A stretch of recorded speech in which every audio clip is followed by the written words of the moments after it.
Born into suffering. Suffering leads to death. Parting with one's desire leads to bitterness. Bitterness leads into what one does not desire. Being unable to obtain one's desires leads into suffering. In Buddhism, there are the 8 sufferings. Nie Yen had experienced no fewer than 5 of these sufferings. His whole life since birth had basically been a chronicle of tragedies. Fortunately, it was a short chronicle, because he only lived to the age of 28 before facing his mortality. Perhaps his life ought to have ended at that point. However, at that moment, fate conceived a single turning point. Nie Yen turned over. A feeling of wetness arose from his back as his clothing clung closely to his skin. It was an uncomfortable sensation. He vaguely recalled having been shot in the back and collapsing onto the ground. His blood flowed out, seeping into the earth. Isn't it just death? Nie Yen lay there calmly where he collapsed. To silently pass away like this. Couldn't this also be considered a peaceful death of sorts? He had lain in ambush for 5 whole days at the gates of the Chao Su mansion. There, he waited with great anticipation for Chao Su to emerge. At the moment when Chao Su nearly disappeared into his vehicle, Nie Yen pulled the trigger. Employing his sniper rifle, he delivered a bullet straight through Chao Su's skull. Bang. Blood dyed the ground. Gazing through the scope from a distance, he saw a hole appeared in Chao Su's head, his blood flowing out smoothly. Chao Su's eyes stared vacantly before finally becoming blank as the light in them gradually faded away.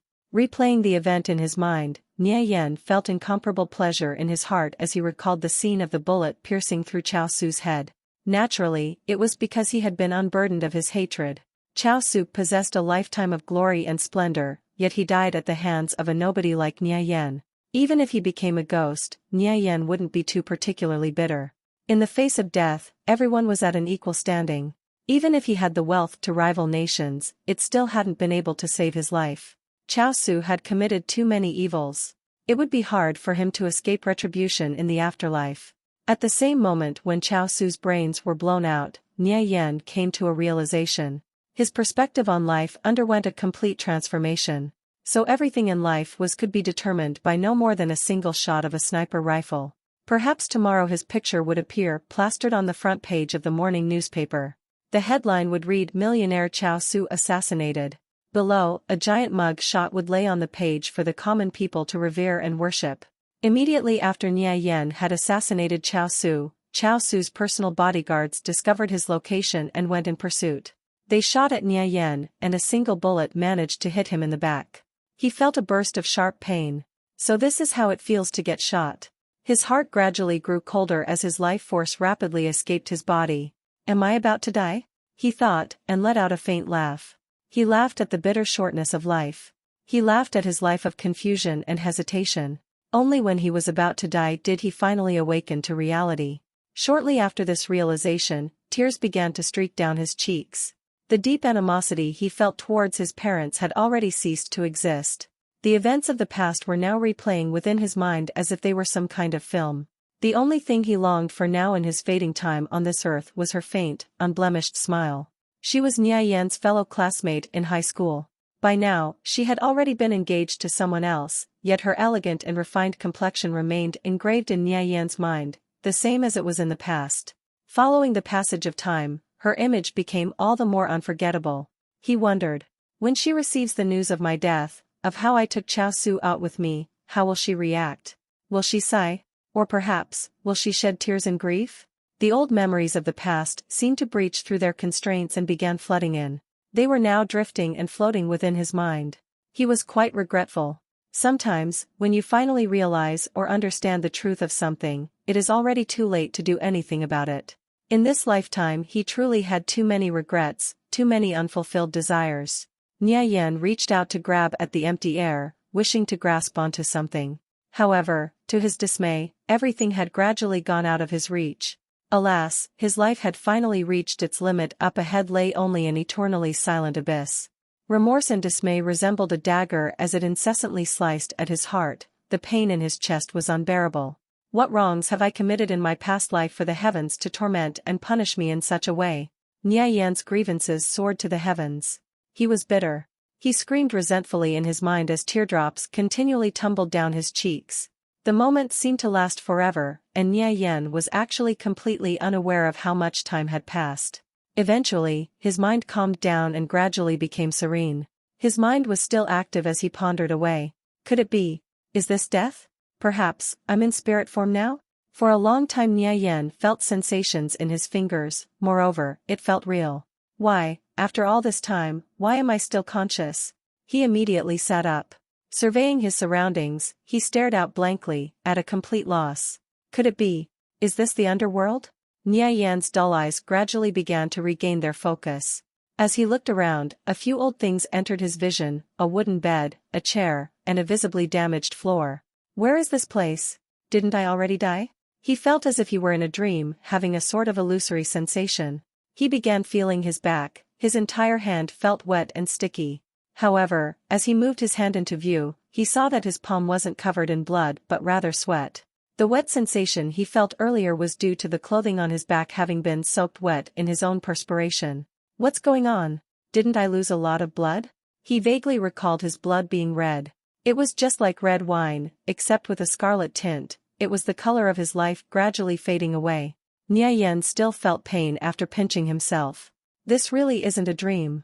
Don't tell me, assassinating Chao Su was a dream as well? Why did it feel so real? It was just as Zhuangzhou muttered as he awoke from a dream. Am I Zhuangzhou who dreamt I was a butterfly, or a butterfly who dreamt it was Zhuangzhou? How do I determine what is real, and what is a dream? He surveyed his surroundings with a hint of doubt. There were just too many questions left unanswered. Within the dim lighting, there was a shabby-looking wooden bed, chair, and desk. By the wall, there stood the grandfather clock his old man loved to exaggerate as a priceless antique. Tick-tock tick-tock, that sound it produced echoed into the silence. Nia Yan recalled that the clock's time had never been accurate, not even once. It was as if his past memories were stored in an old photo album. They slowly began opening up. This room here feels so familiar. Isn't this the house I lived in when I was in high school? Through the gap in the window curtains, sunlight shone in. He felt a stinging sensation as the sunlight entered his eyes, causing his pupils to violently contract. This was a type of dazzling awakening into reality. I'm still alive. Nia Yan stretched his right hand forward. He gazed at its tenderness and slight immaturity before noticing the sickly pale skin tone. What's going on here? Am I myself from 10 years in the past, or am I myself from 10 years in the future? Nia Yan scratched his hair in great bewilderment.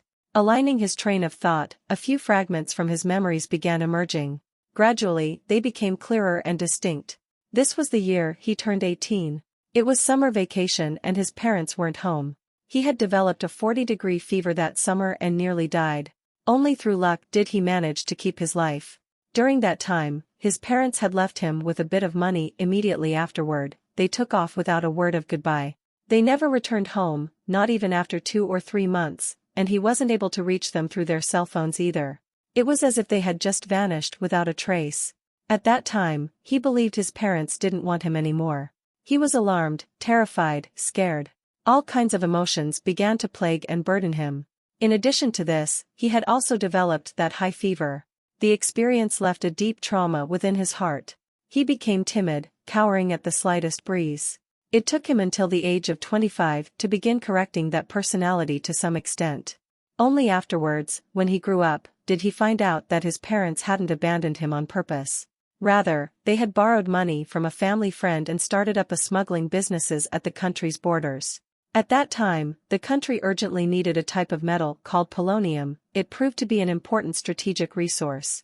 Following every nation's discovery of this metal's usage, they rapidly began placing restrictions on its export and started hoarding the resource for themselves. It was unknown how Nia Yan's parents were able to find such a source. Although, in the end, they managed to smuggle the metal back into the country, selling it to the government at several hundred times the price they purchased it for. As a result, they earned a huge sum of money. Their current circumstances at the time were very stressful and nerve-wracking. Thus, Nia Yan's parents were unable to contact him through the phone. Furthermore, their matters were classified military secrets. If any information were to leak out, it would result in their deaths. As a consequence, Nia Yan and his parents' misunderstanding became buried in such a way. It took many years after the matter had passed for his father to inform him of the truth, and only then did Nia Yan forgive the both of them. It was that year when his father had earned his first major payout and used it to establish a smelting company. Furthermore, he undertook and completed several large projects, advancing the company's reputation by leaps and bounds. He resolved his family's plight, and as a result, Nie Yen was transferred over to a high-class school within the city. Is it possible? Have I really returned to that time? I can start all over again from the beginning? Nie Yen's current emotional state was hard to describe. Pleasant surprise and nervous apprehension interweaved with each other as his emotions swayed all over the place. He was anxious that everything occurring now was simply a dream. Nie Yen climbed out of his bed and opened the window curtains. Rays of sunlight were scalding as they released their scorching heat onto his skin. The sensation clearly informed him that at present, he truly wasn't dreaming. He bent his head down to see that beside the windowsill lay his textbooks, arranged neatly on the table: mechanical theory, automation, language, advanced mathematics, AI design, and so on. Nie Yen flipped open a few pages. The familiar characters were like a clear stream. Along with his past memories, they rejuvenated his mind. These textbooks represented the youth that had passed by. After reaching his senior year of high school, he transferred to a high-class inner-city school. The projects that his father had undertaken succeeded. From then on, any materialistic desires he had were easily satisfied. His rise into becoming a well-off son of an entrepreneur caused him to turn lazy and idle. By the time he had graduated high school, his academic marks were definitely less than stellar. Afterwards, his father spent quite a bit of money to allow him to attend a famous university. Only, by the time he graduated from university, he had learned absolutely nothing. He wasted every day sitting around idly. When he reached the age of 25, his father's business started suffering from the attacks of the Chaosu Century Financial Group. Several family friends who were also trusted confidants were bribed by Chaosu into betraying Nie Yen's father. Thus, his company met with several setbacks in quick succession. Money, once more, had become a concern for the family. His father committed suicide by overdosing on drugs, and his mother fell ill due to the grief. She eventually passed away in the end as well.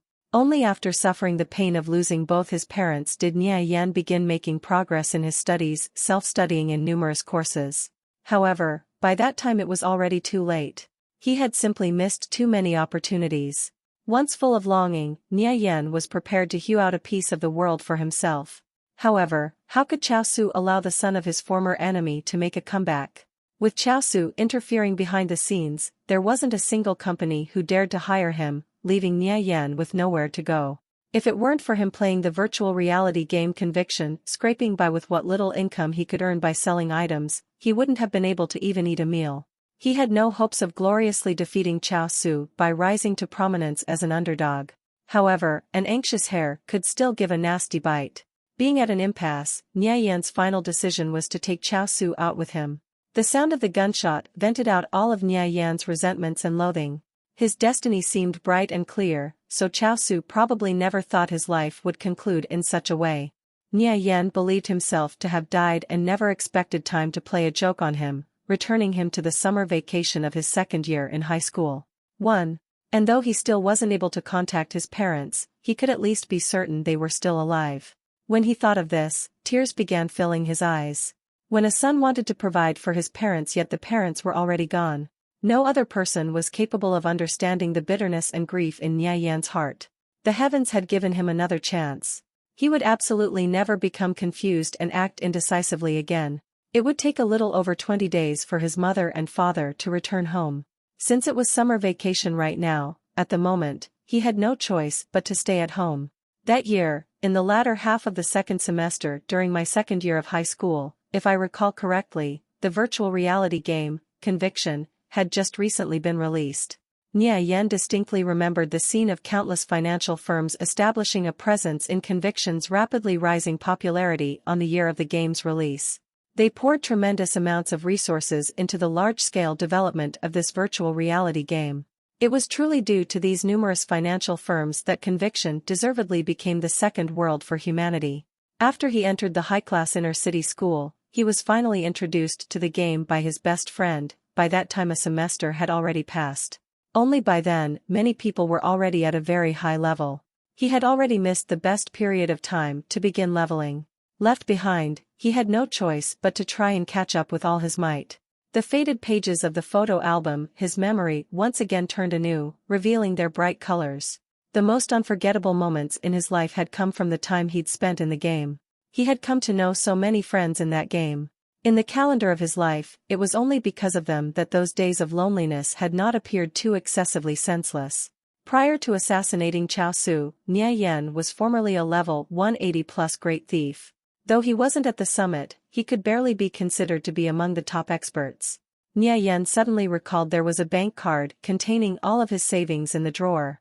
I have the money to buy a virtual reality helmet, Nie Yen thought to himself. Pulling open the drawer, he turned everything over, searching. At last, he found a silver-white bank card from the corner of the drawer. If he recalled correctly, the amount of money stored inside his bank account was 2,000 credits, 1 credit the equivalent of $1. This money had come from him saving expenses on food and clothes over the course of several years. Back then, he wanted to buy the most advanced Model X3 computer. However, by the time he waited the several years needed to save up the money, the Model X3 had already become obsolete. Naturally, his pocket money was not merely this little after his father's business had become successful. Due to his father wanting to make it up to Nie Yen, he gave Nie Yen practically everything he asked for. Something he wanted. If it could be bought, it would arrive. Nie Yen was 18 years old this year. However, he possessed the soul of his 28-year-old self. Everything would once again start anew. From henceforth, a new chapter in his life would open up. However, without the sufficient capital, he wouldn't be able to accomplish anything. So, he would start from the game. Using his prior experiences of the game, becoming a professional gamer and earning a little bit of money was a very simple affair. Nie Yen remembered the time when Conviction's first gaming helmets had just begun selling. In an effort to make them spread, the prices were unusually cheap. There were 3 entry models, Model A, B, and C. Each entry model's configurations were unique. The immersion level of the virtual reality helmets ranged from 76% to 98%. A sum of 1,300 credits was enough to afford the cheapest model. With the current amount of money Nie Yen had stored in his savings, it was sufficient for him to purchase the lowest tier model virtual reality helmet. He could clearly and distinctly recall many items and things from the game. If he started all over again, it wouldn't be too difficult for him to procure some results. Placing his bank card within his pocket, he shifted his gaze towards the advanced mathematics textbook on the side. As if God himself had just slightly nudged the textbook up, it trembled a little bit before a crisp new $100 bill emerged and fell out. At that moment, he recalled several things as memories once again began floating into his mind. He suddenly remembered that the first meeting between him and Xia Yao would occur today. He had taken the $100 bill and left the house to buy medicine at the pharmacy. Xia Yao was his desk mate during his senior year of high school, as well as the prettiest girl in his class. Once again, he reminisced on this past event, a segment of his life that he couldn't bear to look at without causing his wrists to tremble. After nearly a decade had passed, Xia Yao and the publicly recognized gifted student in his class, Lu Rui, had fallen in love. The two of them had moved together to the moon. Only after he and Xia Yao communicated through several calls did he find out Xia Yao was not the least bit happy. When matters relating to the past in his senior year of high school were brought up, both of them would sigh incessantly. If he had just been a little bit more courageous, if only he wasn't so gutless and inferior in front of Xia Yao, perhaps he wouldn't have missed his chance. Sometimes, there were decisions that lasted for an entire lifetime. They would become regrets that one would never be able to resolve. At the time, Xia Yao always liked wearing a white skirt. Pure and beautiful, her appearance remained engraved deeply in Nie Yan's heart. This sort of melancholic yearning was just like the sound of a flute playing in the evening, tranquil and far away in the distance. Nie Yan glimpsed at the shabby-looking clock, the hands pointing to 3 o'clock. There still might be enough time. He picked up the $100 bill, rushed down the stairs out the door. His family lived in a suburban district. It was extremely bleak. A shabby street that wasn't at all wide, and as the wind blew over, it picked up a lot of dust. Contrary to what one might expect, many trees were seated on either side of the street. Under the blazing hot sunlight, they remained lush and flourishing, casting shade on the earth below them. Greeted with a hot afternoon, no pedestrians could be seen walking by. Cars were also few and far between. Occasionally, 1 or 2 hover cars would drive by. In the past, Nie Yen had loathed this town very much. However, after his reincarnation, as he once again met with this bleak place, Nie Yen did not feel loathing or disgust. To the contrary, he unexpectedly felt an amiable familiarity. This was the place he lived in when he was 18 years old. Before Nia Yan reached the age of 25, he was timid and weak. It was not unrelated to the living environment of the former years of his life. He was just a little boy from a small town whose family suddenly became wealthy, and because of this, he was transferred over to a high-class city school. Superscript 1. Originally, during his first and second year of high school, his academics could actually be regarded as pretty exceptional. However, by the end, it was the complete inverse. He was also frequently ridiculed for wearing tacky clothing. In addition to the events that occurred during that hot summer, it caused him to have a very low self-esteem and left behind many psychological insecurities. By the time he moved to a new environment, he had already become insecure and timid, seemingly never fitting in with everything and everyone. If he hadn't come to know several good friends, it would be hard to say he wouldn't have suffered a mental breakdown. However, this was in the past. Presently, never did he expect that after going through an entire lifetime, he would return to where it all started. This time, he promised to himself that he would never repeat the mistakes of his previous self again. He sprinted off towards the pharmacy. The surrounding buildings looked somewhat shabby, there were no signs of human life. Following the increasing speed of the urbanization process, the people of this small town would migrate towards the dense crowds of large cities. And the area within this small town's borders would become increasingly desolate as the population became fewer and fewer. After 100 years, this area would become demolished and once more change into an open field. Over here is the school, and on the other side is the supermarket. Like an old horse that knew the way, Nia Yan gazed at the surrounding buildings with familiarity. His frame of mind gradually became more optimistic. I've gone back. I've truly gone back. In the past, he had always held a lot resentment towards his unjust fate. However, now he was grateful towards the heavens. I'm going to start all over again. I'll do it right this time. Nia Yan was tempted to scream these words at the top of his lungs, venting out all of the indescribable emotions he had held within his heart. 1. Chinese people start high school at grade 10, so they only have 3 years of high school as opposed to our 4. Nia Yan increasingly neared the pharmacy. However, as he was crossing the road, as if by some supernatural occurrence, he tripped and fell hard onto the pavement. When one reaches the peak of happiness, sorrow is soon to strike. SSSSSS. Nia Yan hissed in pain. His hands felt numb from breaking the fall, and his knee was bleeding from scraping off the pavement. Nia Yan sat up with great difficulty. His knee had been badly cut open, exposing raw flesh and blood. At that time, a pink hover car happened to be passing through the area. It halted, not far from where Nia Yan had fallen. The hover car was of top quality, truly a rare sight in this peaceful little town. It appeared to be a limited edition hover car, valued around $90 million, something an ordinary family certainly couldn't afford. A young lady in a white skirt appeared, stepping out after the car door was opened. Urgently, she ran over to where Nia Yan had fallen. "Fellow student, are you all right?" A clear and pleasant voice appeared to be deeply concerned as it passed through Nia Yan's ears. Hearing this voice so familiar to his heart, his soul began to tremble. He turned his head to look. If the person appearing before his eyes wasn't Xia Yao, then who else could it be? She was wearing a white dress dotted with pink lace, her hair was tied behind her back as her clear and charming eyes gazed on with concern. Her cheeks, appearing still somewhat childish, were brimming with youth and life. She was still as beautiful as ever. Nia Yan absent-mindedly recalled the high school reunion that had occurred 6 years after his graduation. At that time, Xia Yao had become a successful businesswoman. She had worn a beautiful and enchanting OL dress. Time was indeed a wondrous thing, changing a pure and innocent young girl into a charming and beautiful woman, and at present, once again changing her back. After a whole lifetime, I've met you again. Perhaps this is fate, our destinies rewinding like magnetic tape, placing us two once again at where we first encountered.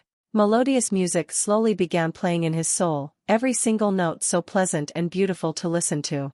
Nia Yan still kept the memories of the day he and Xia Yao had first come across each other. It had mirrored this exact scene. His eyes were moist. "Xia Yao, I haven't seen you in such a long time. Are you still doing fine? In this lifetime, I'll never let you go again." "Ah, your knee is badly scraped, and it's bleeding badly." Xia Yao called out in alarm. After recalling that the first aid kit in her car still had a few bandages, she quickly ran back to retrieve them. Nia Yan watched as Xia Yao returned to her vehicle. During his senior year, what he loved to do the most was follow her elegant little figure with his eyes. Glancing at her seductive figure, her knee-length skirt revealed snow-white skin that resembled exquisite jade. On that topic, Nia Yan's appearance also couldn't be considered too bad. Following his father's success, his financial circumstances had also become pretty good. He wasn't the least bit inferior to Xia Yao. However, when facing her, he could never rouse up enough courage to interact with her. His state of mind during senior year was odd and hard to fathom. Looking back as an adult, he felt he truly was too immature at the time. Xia Yao grabbed the bandages and walked over to Nia Yan's side. She then began disinfecting the wound with antiseptics. Moving with extreme care, she picked off the tiny bits of gravel with her delicate fingers. "How can you cry? You're already a grown boy. How could a little wound like this cause you to tear up? It's not a very good appearance, you know." Xia Yao smiled teasingly while using her thumb to massage Nia Yan's bruised knee. When she smiled, the corners of her mouth exposed her slight dimples, revealing a type of indescribably bright charm. "When I fell, there was just a little dust that got into my eyes." Nia Yan's cheeks became a little red as he absent-mindedly replied with an excuse. The real reason he had cried wasn't due to the injury on his knee in the slightest. It was Xia Yao's appearance which caused him to feel as if boiling hot water had been poured over his head. His state of mind was in a chaotic mess, an overwhelming amount of bitterness and joy mixed together wanted to surge out of him. Xia Yao's attention was single-mindedly focused on Nia Yan's bruised knee. Nia Yan raised his head and gazed at Xia Yao's face as she leaned in towards him. Her skin, like flawless white jade, was tender and supple. A strand of black hair hung down as he gazed at the beautiful earrings that hung from her earlobes. In the past when he and Xia Yao were desk mates, he always liked to secretly peek at her during class time. Though no matter how much he looked, he felt he could never look enough. Xia Yao was without a doubt the prettiest girl in their class. However, other classes had very pretty girls too. Nia Yan, on the other hand, firmly believed Xia Yao was the most beautiful girl in the entire school. After their first encounter, Nia Yan had never forgotten her. Later on, when he entered his senior year of high school, he was surprised to discover the both of them were in the same class. Not only that, but they were also desk mates as well. He came to believe this occurrence was predestined.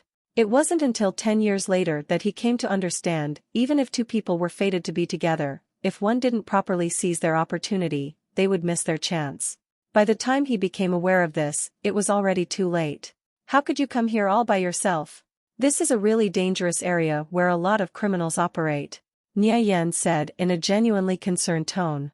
It truly was an area occupied by many criminal organizations. An especially dangerous place for a beautiful young girl like Xia Yao to be alone. "Don't underestimate me. I'm a third-level black belt in Taekwondo. After I turn 21, I'll be able to advance onto the 4th level. If you don't believe me, then let me show you." Xia Yao took up an open stance, then suddenly halted as her face turned dizzily red. She stalled and said, "Actually, never mind. I'm wearing a skirt today, but I really am super strong," Xia Yao said innocently without the slightest trace of scheming. Nia Yan replied with a laugh, and after chatting with Xia Yao for a while, he confirmed that this young lady in front of him was indeed Xia Yao, the girl who was so sincere, lovable, lively, and carefree. Yet after graduating university and meeting up once again, that sort of lively innocence soon became something he could never see again. It turns out going through a stressful period of time would indefinitely change anyone. Xia Yao began sizing Nia Yan up a bit. Compared to herself, he seemed to be younger than her by a few years. His height was also roughly the same as hers, appearing to be only around 170 centimeters in height. The clothes he wore were a little dirty, possibly from falling over just now. Appearance-wise, although he couldn't be regarded as handsome, he was passable. Only, she didn't seem to know why, but she felt an indescribable sort of familiarity and closeness towards Nia Yan. Unknowingly, they ended up chatting for quite a while. "What school are you from? From your appearance, it looks as though you should be studying in middle school, right?" Xia Yao felt Nia Yan was a little bit foolish and empty-headed, so silly it was slightly adorable. Not minding the ground while he was running, many boys from middle school are foolish like this. They become a lot more mature by the time they reach high school though. Although Nia Yan was 18 years old right now, he had the wisdom of a 28-year-old. When he met with Xia Yao once again, Nia Yan was no longer the confused, ignorant little boy he had been in the past. His spirit had been refined and tempered by the passage of time, he had become calm and collected. Who said I'm in middle school? If it weren't for the country's child policy, my son would already be old enough to buy groceries himself. Nia Yan replied jokingly. As a person, one shouldn't be so deadpan and boring. Your son? Buying groceries himself? Stop joking around. Nia Yan's words had caused Xiaoyao to burst out into laughter, causing her to giggle non-stop. I'm 18. Are you really 18? You don't look like you're around my age, Xiaoyao said in surprise. Due to being a bit malnourished, Nia Yan's present height was evidently a bit short, around 165 centimeters tall. When his living conditions had improved later on, his height soared up to 180 centimeters by the time he had reached his senior year of high school. His current appearance still seemed that of a juvenile, and he really did look like a middle schooler. This was the reason why he had always looked a little depressed. The most unfortunate thing for him, as a 28-year-old, was unexpectedly being told he looked like a middle school student. However, he really did look baby-faced at present, so there was nothing that could be done. This is because my face looks naturally younger compared to others. If you're young, you're young. You still won't admit it? Xiaoyao replied giggling. She came to feel this Nia Yan was a pretty amusing person. All the boys in her class were always either shy when they met her, never knowing what to say, or haughty delinquents that brought her disgust. The two talked for quite a while. Nia Yan appeared very comfortable when conversing with Xiaoyao, occasionally teasing her with a few clever quips that made her laugh. Nia Yan gazed at Xiaoyao's smiling expression that was simply beautiful. It reminded him of the time he had graduated high school. He and Xiaoyao had been deskmates for a year, and he had always believed the two of them could never form any sort of connection. They were two people from completely different worlds. He continued to admire Xiaoyao in secret, gifting Xiaoyao whatever she asked for. However, he had never made a demand for Xiaoyao to remember a lowly person such as himself. Never did he expect that after graduation he would unexpectedly receive a gift from her. Perhaps, he really had left an impression in Xiaoyao's heart. What appeared in the gift was a photograph of Xiaoyao as a 12-year-old. At the time, she was still a chubby little fat girl. It was a picture that would only be shared with someone she considered herself to be close to. After graduation, Nia Yan remained incapable of forgetting Xiaoyao, and both of them continued to stay in touch. After being reborn, Nia Yan would never again allow himself to miss his opportunity. Having once more encountered each other, Nia Yan's state of mind fell into somewhat of a daze. In his past life, and in his current life, he and Xiaoyao shared an unbreakable bond tied by fate. Her clear and limpid eyes stealthily glanced at Nia Yan's face, sizing him up. Although Nia Yan wasn't particularly handsome, even looking very ordinary at first, and despite looking very childish, he had a very indescribable calmness. Perhaps it has to do with his personality? My name is Nia Yan. The Nia written with pair, and ear, and the Yan written as word, in language, Nia Yan said while looking at Xiaoyao eye to eye. Xiaoyao's charming face became flustered as she tried to avoid Nia Yan's gaze. I'm called Xiaoyao. Nia Yan shifted his gaze downwards, stopping at Xiaoyao's lips. They were a faint pink in color, soft with a glossy allure. The previous Nia Yan in his senior year of high school would absolutely never dare to gaze at Xiaoyao's face in such a way. He had only dared to stealthily sneak glances at Xiaoyao's beautiful face from the corner of his eye. My father is still waiting for me, so I'll be leaving first. I felt very happy chatting with you today. But remember, you can only remove your bandage by tomorrow. You definitely can't remove it any earlier. Xiaoyao didn't feel assured, so she repeatedly warned Nia Yan as she stood up. Nia Yan attempted to move his knee a bit, and noticed that he was able to do so without issue. The wound was only superficial. I'm alright. I can already walk again, so you should go back now. Also, thank you for today, Nia Yan replied. Despite wanting to talk with Xiaoyao for a little while longer, he ended up walking back to the curb. They would be studying at the same high-class city school in the future, and he would have plenty of opportunities to get to know her then. I'll be leaving first then. Bye-bye, Nia Yan replied smiling, as he began strolling away. As he walked up to the pharmacy, he couldn't help but feel a little sentimental in his heart. After briefly meeting one another, they parted once again. Xiaoyao sat in her hover car and started it back up. Nia Yan turned his head and glanced back, but by that time Xiaoyao's hover car had already departed. They had met in the past like this, completely by accident. However, it didn't go as smoothly as this last time, as the previous him hadn't even been able to form a single coherent word in front Xiaoyao. The Xiaoyao back then had wrapped up his leg with a bandage and left right after. Though it was this chance encounter, caused by his carelessness, that allowed Xiaoyao to leave an inerasable mark in his heart. It was to the extent where he had never forgotten her. Reincarnating is such a wonderful thing, everything could once again start afresh. Nie Yan then came to think, his everything could very likely be snatched away by Chao Su in a couple of years down the road. In his mind rose a strong sense of urgency. He had to become much more powerful to be able to protect everything that he held dear. Thinking about Chao Su, Nie Yan's heart gradually grew colder. This was a loathing that penetrated deep into one's marrow, to the extent where he felt not the slightest hesitation in putting a bullet through his enemy's head. However, for now, all he was currently able to do was seize his opportunity and enter Conviction as quickly as possible, to set up an early foundation in the game. Conviction was unlike any other game, naturally because it was humanity's second world. The game had transformed the entire globe. Nie Yan could obtain what he wanted by playing Conviction. At the pharmacy, he bought a few packets of cold medicine. As he swallowed it down, he immediately felt his body relax as his fever receded. At present, he felt the medicine's effects were very satisfactory. After he finished up in the pharmacy, he walked over to the department store in the area. He planned to buy a virtual reality helmet. Every department store had a dazzling lineup of products within. They had many kinds of appliances and devices, so many, they couldn't be counted. For the most part, they were all smart devices. There were some products Nie Yan wasn't even able to name. This place had no sales representatives, you only need swipe your card and you'd be able to receive whatever you wanted to buy. Half a day had passed since Nie Yan left his house, and finally, he had reached the section where they sold virtual reality helmets. They were displayed one by one stacked on top of the wall. It was a feast for the eyes. There were 3 entry models differentiated by thousands of styles, patterns, and designs. The lowest price was 1,300 credits while the most expensive reached upwards of 1,200,000 credits. The higher the price, the better the configuration.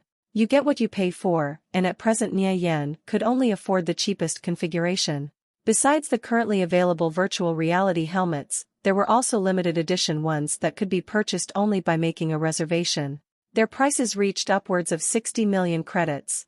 Regarding these helmets, at present, Nie Yan could only wish for them in his thoughts, nothing more. Nie Yan swiped his card at the register. He had chosen a light blue-colored helmet and furthermore bound it to his identity.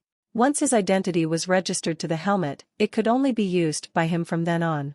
Conviction had only been released 7 days ago, thus the highest level player was probably only level 5. So he still had plenty of time to catch up. After having been reborn, he should be able to effortlessly obliterate any opponent in his way in a grand and imposing manner. Step up to the highest peak, and all mountains below will be seen as insignificant. Nie Yan glanced back at the clock, it was already 3:30. Conviction's game servers were open from 5 in the afternoon to 9 in the morning, 16 hours total. In this way, it wouldn't be a hindrance to the common person's work schedule. Thus, everyone's game time was more or less equivalent.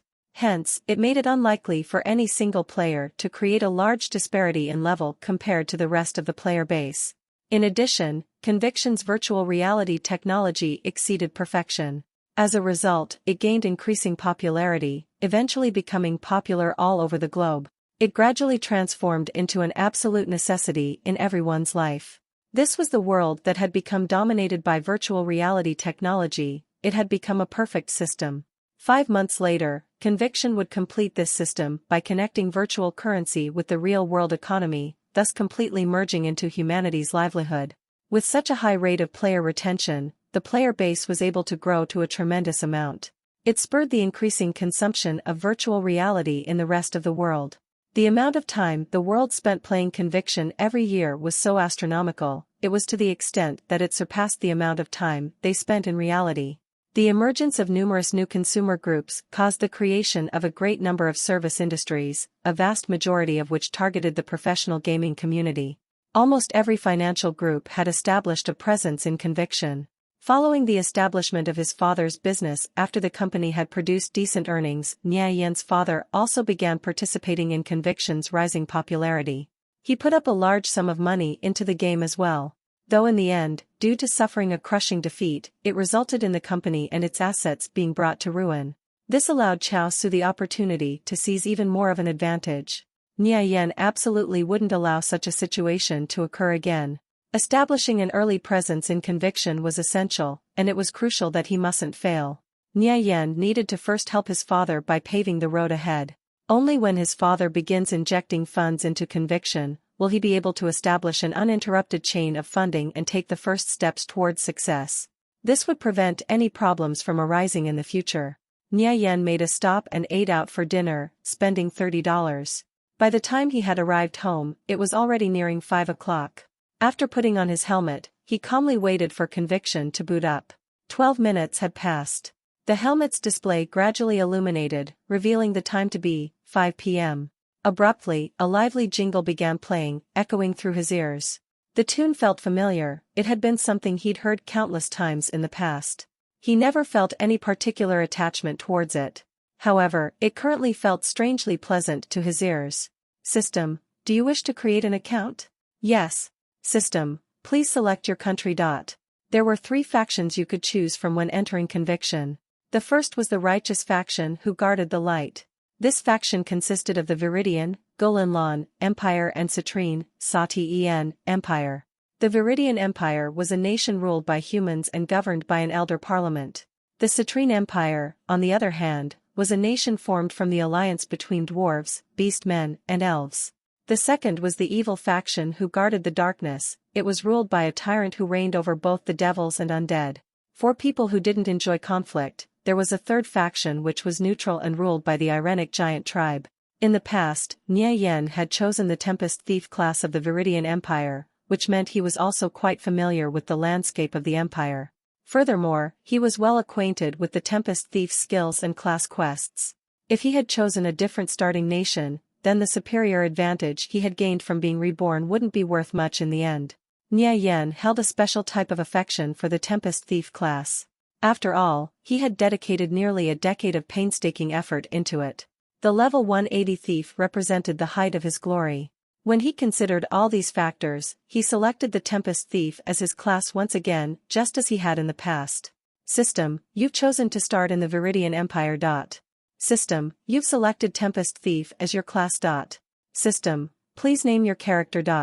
Nia Yen. Nirvana Flame.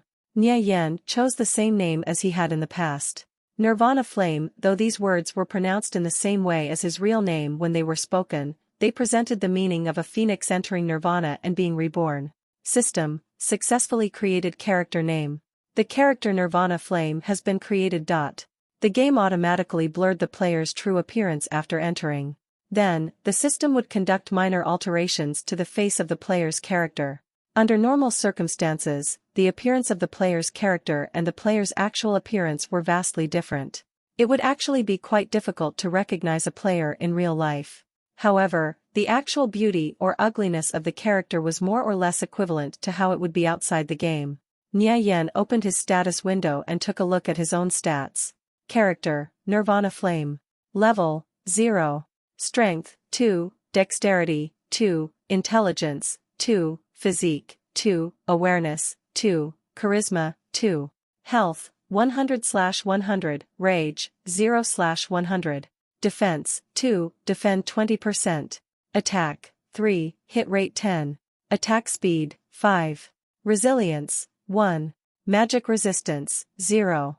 Reflex, 2. Willpower, 0. Balance, 5. Focus, 5. Jump, 5. Short 0.9 meters, medium 1.5 meters, long 3.0 meters. Stealth, 0. Skill slot empty. Movement speed, 5. Weight modifier 0. Cloak, 5. Search, 5. Weight, 0/60 pound, weight modifier 0. Light load, 0 to 20 pounds, agile movement. Medium load, 21 to 30 pounds, regular movement. Heavy load, 31 to 50 pounds, slow movement. Humans possess knowledge that many other races desire, intelligence +3 every 5 levels.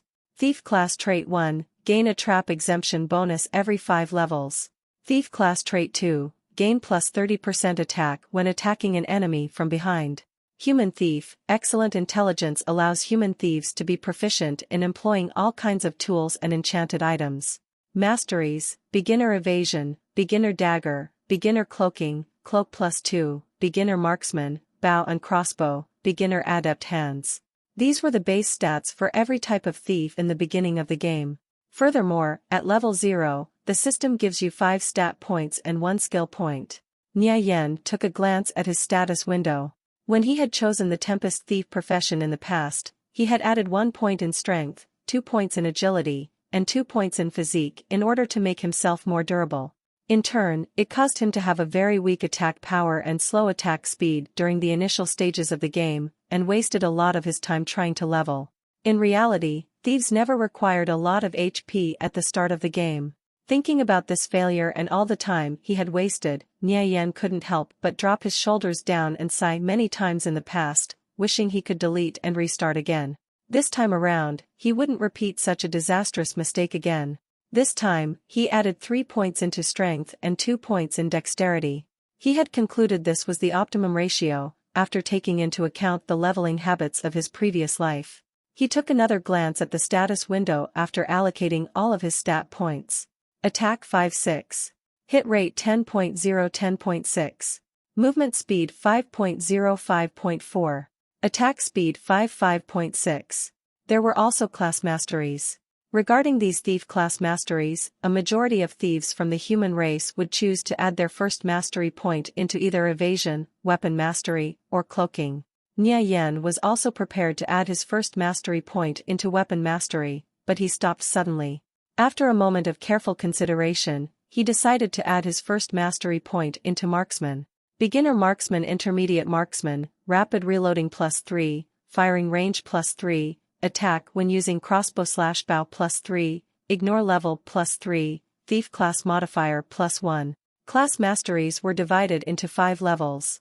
Beginner, intermediate, advanced, expert, specialist. One could not advance further after reaching specialist. However, there were many types of class masteries, and different class were allowed to upgrade different class masteries. Human thieves were proficient in a variety of tools and enchanted items. Bows and crossbows belonged to this category, which is why those with intermediate marksman received an additional attack bonus when they were used. After assigning his stats, Nia Yen's scenery shifted and he soon appeared at the transfer point within Kaluor city. Encompassing the surroundings were rows upon rows of towering buildings. Every building in Kaluor city was pure white and possessed an incomparable brilliance. At the center of the city stood a white spire which towered through the skies. Not too far from the spire was an equally magnificent pure white sculpture that stood several hundred meters in height. Holding onto a magician's scepter, it had a solemn and dignified expression. This was, of course, the protector of the Viridian Empire, Jabaya the Great. People were arriving and departing as they moved through the main streets, which were bustling with noise and excitement. Evening in reality was actually early morning within the game. The light of daybreak enveloped and warmed the top of every building as if a blanket of silver-white light had been laid over all of Kaluor city. Kaluor city was the capital of the Viridian Empire. It was a floating city that lay suspended over the Kaluor prairies.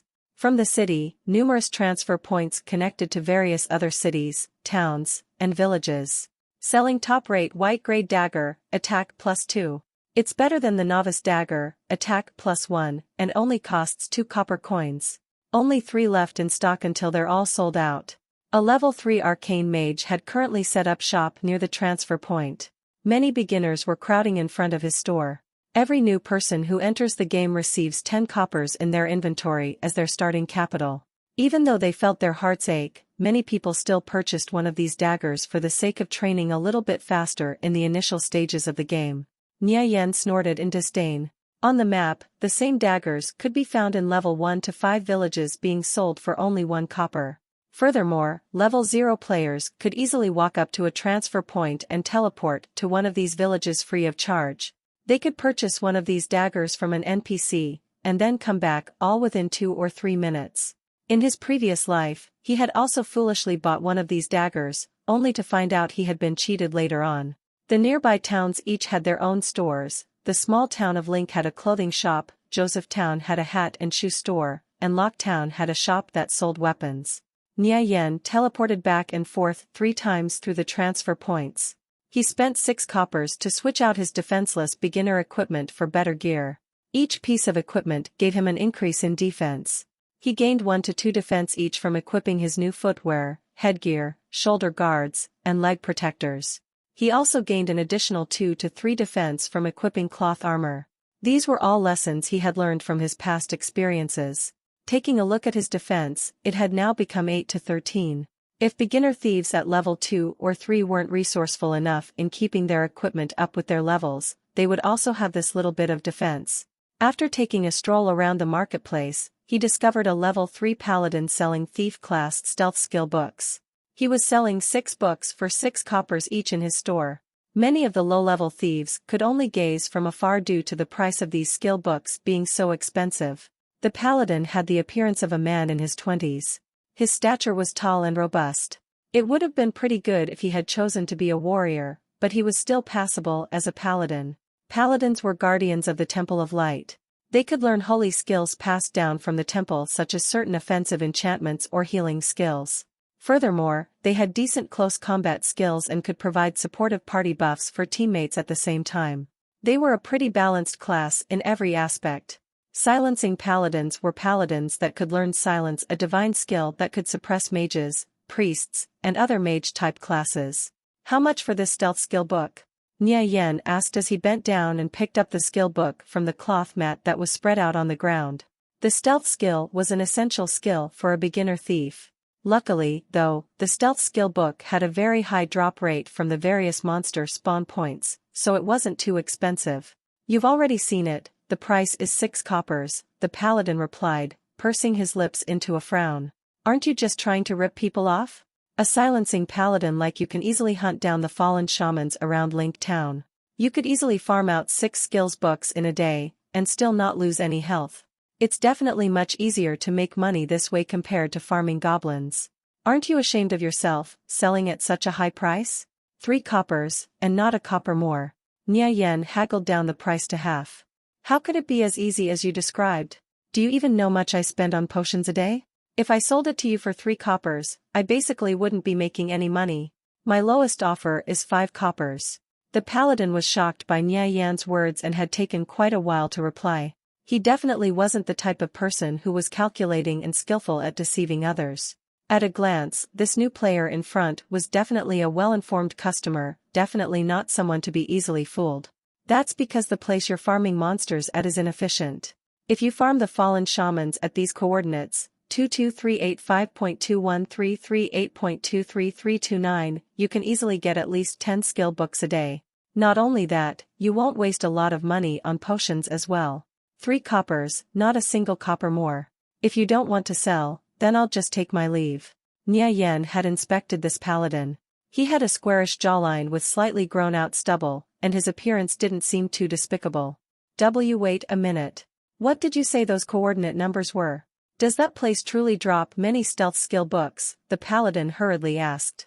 After hearing the manner in which Nia Yen had spoken in, he somewhat began to believe this passing thief. 1. The location is near the fallen shaman camp, but it's still a fair distance away. The area should be absolutely safe. After farming for around 20 minutes, a fallen shaman should spawn once every 5 seconds. A silencing paladin like you can train there up until they hit level 5. Brat, you're still too inexperienced. If this great master were to casually hand out even a little bit of game advice, you'd be able to receive endless benefits. Nia Yen shamelessly boasted while patting the paladin's shoulder. How about it? Give me another discount? 4 coppers, I won't go any lower. The paladin was still skeptical about Nia Yan's words. However, he was indeed able to obtain around 6 skill books a day by farming the fallen shamans outside of the fallen shaman camp, just as Nia Yen had said. Though this fallen shaman camp, he had gone there once before and nearly lost his life. The location in the coordinates Nia Yen provided should definitely lead him right outside of that same camp. Nia Yan's words completely matched this information, so it probably shouldn't be false. The paladin muttered to himself and began pondering. Should I head over to those coordinates and take a look myself? 3 coppers, if you're not willing then I'll be taking my leave. However, if you're willing to give me this book as a gift, I'll give you some more valuable information regarding the fallen shaman camp. Nia Yen gave an incentive. After seeing the paladin still appearing hesitant, he turned his body and prepared to depart. Nia Yen was embarrassingly short on funds. He didn't have a lot of money to spend on the stealth skill book. However, it was still essential for every thief during the early stages of the game. This truly won't do. I'll have to put it off for later. At least until I can manage to get a bit of money grinding off level 1 mobs in the beginning area. Wait, hold up. Seeing Nia Yen about to leave, the paladin hurriedly called out to him. He hastily picked up a stealth skill book from the little shop he had set up and said, "Isn't it merely a single stealth skill book? I can easily farm out 6 of them in a day. Here. I'll give this to you as a present. Now tell me, what's information you have on this fallen shaman camp?" It just so happened that he and his companions would be setting off to train in that area shortly. Thus, he really wanted to be as informed as possible about the area. In the paladin's eyes, Nia Yen certainly did appear to be a very knowledgeable person. Nia Yen glanced back at him. This paladin does seem to be an honest person. I was able to secure a stealth skill book, and I didn't even need to spend a single penny. Recalling this, Nia Yen was in a great mood. Seeing as you're being sincere, don't head over to the coordinates I just gave you. If you really did head over there looking to train, then not even within 5 minutes passing, 3 fallen shaman leaders would appear. A single cast of their fireball would cause an explosion that would kill you instantly, Nia Yen casually informed. Upon hearing these words, the paladin instantly broke out in a cold sweat as he felt a great chill run through his heart. When Nia Yen informed him that those coordinates were a good place to farm, he truly intended to head over there and try his luck. He never expected that not only were these coordinates false, they were also dangerous as well. If he hadn't hurriedly called Nia Yen back, one could only imagine the consequences. It would have truly been an injustice if he had been killed in such a way. Nia Yen was simply too cunning, not even raising a single finger, and he entrapped someone. Originally, the paladin still felt a bit regretful giving away the stealth skill book. However, at present, he became incredibly overjoyed.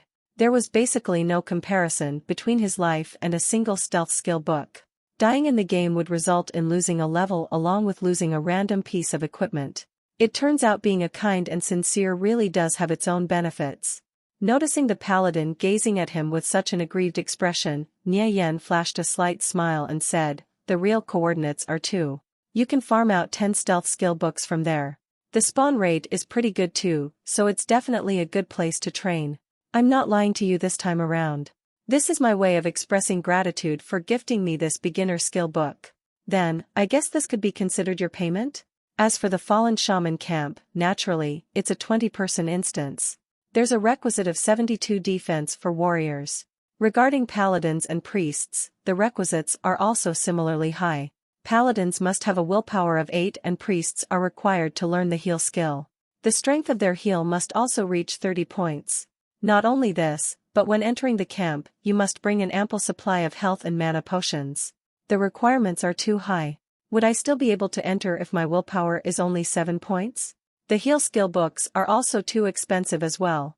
The influx of new players has caused the skill book to skyrocket to an extremely expensive price. It's to the point where it has no set market value. Our party consists of only 1 priest, and the reason we want to enter the fallen shaman camp is because we need to obtain the heal skill book for him. So tell me, if we don't meet these requirements, can we still enter the fallen shaman camp? The paladin asked. Entering is definitely possible. However, you'll need to use a special method to enter. What kind of special method? The paladin asked curiously. Nia Yen smiled wordlessly. In the future, he would most likely enter the fallen shaman camp as well. If others wanted him to inform them about this special method, then they must be willing to pay a sufficient price. All party quests are divided into 5 difficulties: easy, normal, hard, expert, and specialist. If you guys are unsure of yourselves, then you should select the easy difficulty. Speaking of which, it really shouldn't be too difficult. If you guys don't meet the requirements, then you simply need to just keep upgrading, that's all. Nia Yen looked at him meaningfully. He can't possibly think that a single stealth skill book would allow him to candidly obtain the special method for entering the fallen shaman camp, could he? Although Nia Yen was only level 0, he still gave off the appearance of a professional. The paladin began weighing his thoughts and in the end, he still trusted Nia Yan's words. "Thank you," the paladin sincerely expressed his gratitude. Nia Yan couldn't help smiling. The person before him was forced to give him a skill book free of charge, and he still thanked him in the end. This was truly adorable. In his previous life, Nia Yan was also such a sincere type of person. Only after experiencing many difficulties and setbacks, he slowly became cunning and sly. Although he felt this paladin was very stupid, Nie Yen had a good impression of him. While tossing the skill book in his hands, he muttered, "We each take what we need." Just as Nie Yen turned around and started to leave, the paladin called out to him, "Expert, what's your name? Why don't we add each other as friends? That way, if I ever meet up with a problem I can't solve, I'll still be able to ask you for advice." "Sure, but it'll cost you." "I'm not one who offers a free service," Nie Yen replied. He definitely didn't want to give out information for free. "That's not a problem," the paladin replied straightforwardly. "Alright then, my name is Nirvana Flame." If this person was able to give a sufficient price, Nie Yen felt there would be no harm in sharing some information. He'll just consider it earning a bit of extra income. "My name is Flying Stone, though all my friends just call me Stone," the paladin named Stone replied. He had already considered Nie Yen to be one of his friends. "That's fine. I have a few matters to attend to. So, I'll be leaving first. See you later." Nie Yen said his goodbyes to Stone and walked over to the transport point. He wanted to learn the stealth skill quickly. A thief's defense and health were too low when compared to other close combat professions. In the initial stages of the game, he would only be able to train on the weak mobs that were the same level as him. Not only that, but he could only fight them one-on-one too. If he were to face a more powerful mob or perhaps two or more monsters, then his only option would be to flee for his life. Thieves were unlike warriors, who possessed the ability to fight two monsters of the same level. If the warrior had decent equipment, then they'd be able to face off against 3 or more monsters. Therefore, unless a thief was training in a party, their leveling from beginning to end was much slower when compared to warriors, mages, and other similar professions. Currently, the highest level player among them was level 5, while the highest level thief was only level 4. At the start, thieves must continuously make money in order to buy skill books. Only after getting plenty of skills would their strengths finally begin to emerge, which would additionally cause their training speed to gradually increase. At present, Nie Yen had gained the first ability in his skill bar, Stealth. Stealth was the bread and butter skill for all thieves, their most basic and most powerful skill. Nie Yen transported over to Telek, Tialaku, town. This was one of the most ordinary towns within the Kalwar prairies. It was an NPC settlement. The houses were made of clay and mud, which exuded prairie-like characteristics. There were many level 2 players in the area. Hence, the place was bustling with movements. The monsters surrounding these small settlements ranged from level 1 to 10. There were level 2 to 3 players everywhere in small towns. They were either trading goods or looking to form parties to hunt monsters. The streets were filled with noise and excitement. When walking down the streets, one could easily feel a bit claustrophobic. If he recalled correctly, there was a silver treasure chest near the Wildcat region of Telek town. In his previous life, he had discovered it while farming monsters in that region. He had obtained a high-quality thief skill book from the chest. However, it was an area that contained level 5 monsters. Fortunately, no one should have reached that location yet. When teams formed parties to level, players would usually split into groups of 3 or 4. Otherwise, the experience definitely wouldn't be worth it. If 10 or more were to form a party to hunt, then the experience gained would be too minuscule after being split. In general, 3 to 5 people in a party were able to train in an area where level 5 monsters spawned. However, this was also rarely seen. Treasure chests were graded from white treasure chests, silver treasure chests, gold treasure chests, dark gold treasure chests, legendary treasure chests, etc. The higher ranked the treasure chest, the better the items that would come out of it. The items inside the chests were set, so once they were removed, the chest would disappear. Although he was only level 0, after obtaining the stealth skill, Nie Yen had come up with a few ideas on how to obtain that silver treasure chest. Towns contained only the most rudimentary of buildings, general stores, low-level equipment shops, personal storages, etc. Even NPCs were sparse in number, and these NPCs were quest givers. For the most part, these simple quests consisted of gathering and collecting various items, hunting and killing an animal to collect its fur, collecting herbs, ores, and so on. After completing these quests, one would be rewarded with either money or experience. After arriving at the general store, Nie Yen went forward and bought 3 basic health potions. One potion would restore upwards of 30 health, and each potion was priced at a single copper. General stores only offered basic health potions. Middle or higher tiered potions could only be purchased from an alchemist. Following the purchase of his 3 potions, only a single copper remained in Nia Yan's pockets. Nia Yan walked outside and went out of the town's boundaries. After leaving the town, he hurriedly rushed over to the treasure chest's spawn point. If he met a monster, he would make a detour around it and maintain his distance. The place he was heading towards was a level 5 monster area. At present, with his current level, the danger was very high. However, with his experience currently at level 0%, even if he died, he wouldn't lose any experience. Nia Yan passed through 2 level 1 monster zones, a level 3 monster zone, and a level 4 monster zone.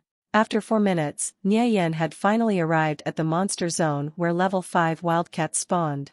After surveying the surrounding area, he saw dense pastures and lush grass that could reach up to one's waist. Gazing at a distant area in the dense pastures, he saw a tall willow rising above the vegetation.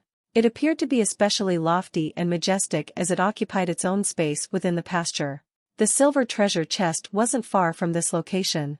Nia Yan's heart began to tense up with nervousness as he grew closer. At his current level, the level 5 wildcats in this area weren't monsters that Nia Yan was capable of dealing with. Occasionally 1 or 2 wildcats would pass through the area, and Nia Yan would hurriedly conceal himself. Thieves possessed a passive profession skill which raised their ability to conceal themselves.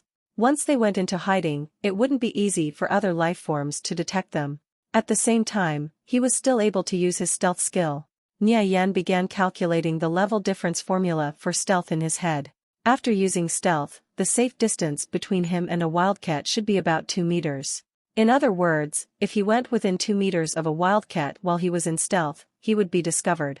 Between 2 and 3 meters was the buffer zone where he could possibly be discovered. Beyond 3 meters he was at an absolutely safe distance. Having spent over a decade playing the thief profession in his previous life, Nia Yan's usage of these thief skills had long been tempered to perfection. In addition, using his vision to estimate distance also wasn't too hard of a feat. Suddenly, the underbrush in the distance began to tremble and stir with movement. Nia Yan's complexion rapidly changed as he quickly went into hiding by activating stealth. A wildcat that was as large as a German shepherd pounced out of the thickets. Its sharp eyes surveyed the surroundings, but it didn't discover anything strange. As it passed through the open space that lay ahead, it entered into another patch of grass and disappeared.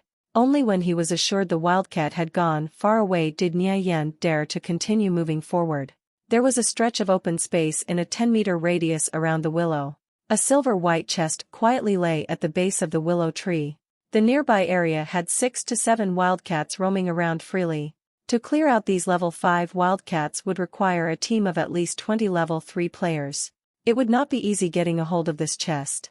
Nia Yan observed the movements of these wildcats within the thickets of grass, as he attempted to find a safe route to the willow tree. Their movements appeared to have a fixed pattern. After observing for a while, Nia Yan removed all the equipment from his body and stored them in his inventory. He then re-equipped his defenseless beginner equipment. If his beginner equipment were to be sold to an NPC store, they wouldn't be worth even a single copper. Simply put, they were trash. Even if one were to throw them on the ground, no one would bother picking them up. Dying in conviction would result in the loss of a level. Additionally, a random piece of equipment would also be dropped upon death. If the new equipment he had just recently bought dropped unexpectedly, then that would truly be wasteful. However, if the beginner equipment dropped, he wouldn't care. He was only equipping it temporarily to cover his body anyway. While using his stealth skill, Nia Yan slowly crept towards the willow tree. He walked for approximately 10 seconds, before suddenly stopping and holding his breath. A wildcat was making its way around Nia Yan's left flank within approximately 2 meters. After waiting for 6 seconds, Nia Yan pressed onwards once again, carefully exercising control over his distance between each wildcat. Gradually, the distance between him and the chest shortened. Nia Yan's heart rate sped up once again. He understood that as a level 0, if he succeeded in grabbing this skill book, then it would be immensely helpful in the future. 2 wildcats began moving towards Nia Yan's location. Nia Yan quickly halted, but the wildcats continued their advance. Fortunately, the distance between them was still about 2 meters apart. Nia Yan was frightened badly as he felt a cold sweat run down his back. Stealth had a total duration of 2 minutes, and time was ticking away. Knowing that stealth's effects would end within 32 seconds, Nie Yan's state of mind began to fluctuate. There's not enough time. Nie Yan slightly accelerated his pace. Not far from where Nie Yan was located, a wildcat moved slightly. It became aware of Nie Yan's location almost immediately. After locking its eyes onto Nie Yan, the wildcat exposed its sharp teeth and let out a hoarse growl. Not good, I was discovered. The wildcat moved, pouncing towards Nie Yan. The wildcat's sudden attack was quick, and Nie Yan's movement speed meant that he was basically incapable of keeping up. However, Nie Yan still managed to sidestep out of the way of the wildcat's attack by relying on his reaction speed, something he had developed during his past life. The basic movements for a character were sidestepping, rolling, jumping, etc. Players were able to utilize these movements to dodge attacks as long as it was within the capabilities of the system. The sharp claws of the wildcat swiped through empty air, missing Nie Yan's throat by just an inch. Just as Nie Yan had dodged, two more wildcats appeared and pounced at him from the sides. One of them clawed at him from the back, while the other bit into his arm. I'm finished. Under these circumstances, using health potions would be useless. -68. -32. Two damage values floated over Nie Yan's head. He collapsed to the ground as his health fell to 0.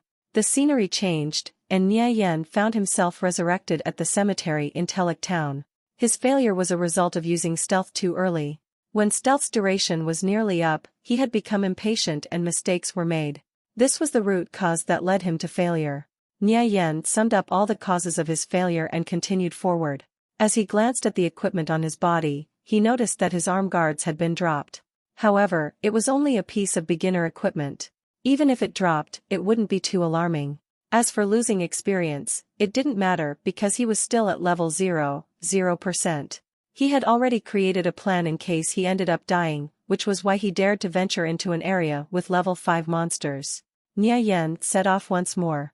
After he had left the boundaries of Telic Town, he went back over to where the wildcats spawned.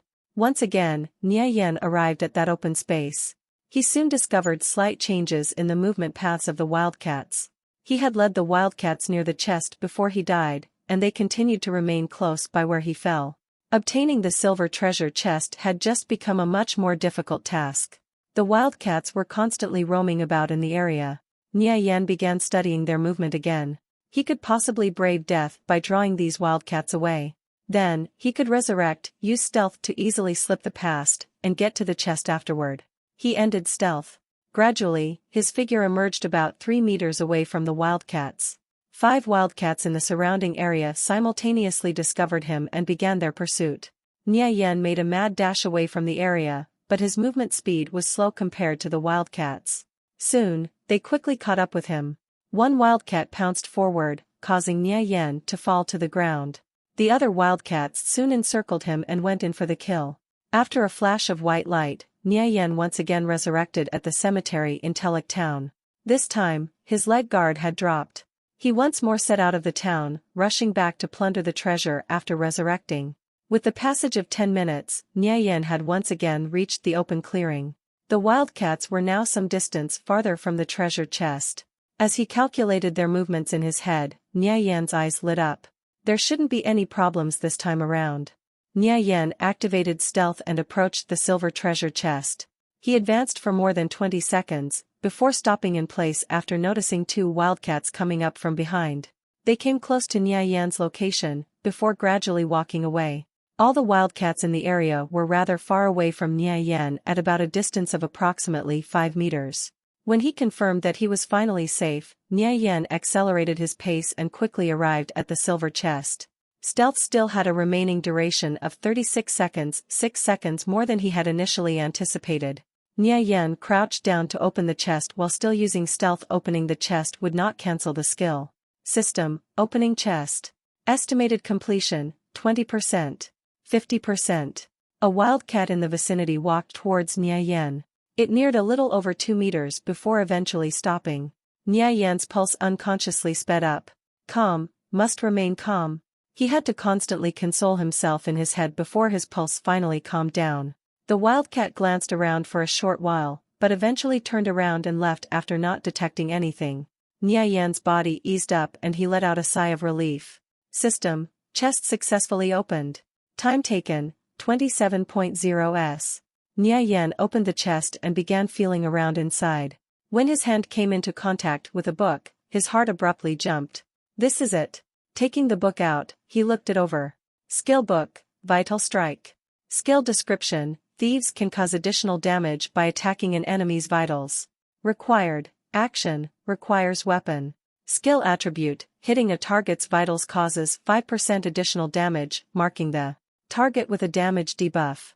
Skill cooldown: 30s. User restriction: thief, warrior, paladin, can be learned by any faction.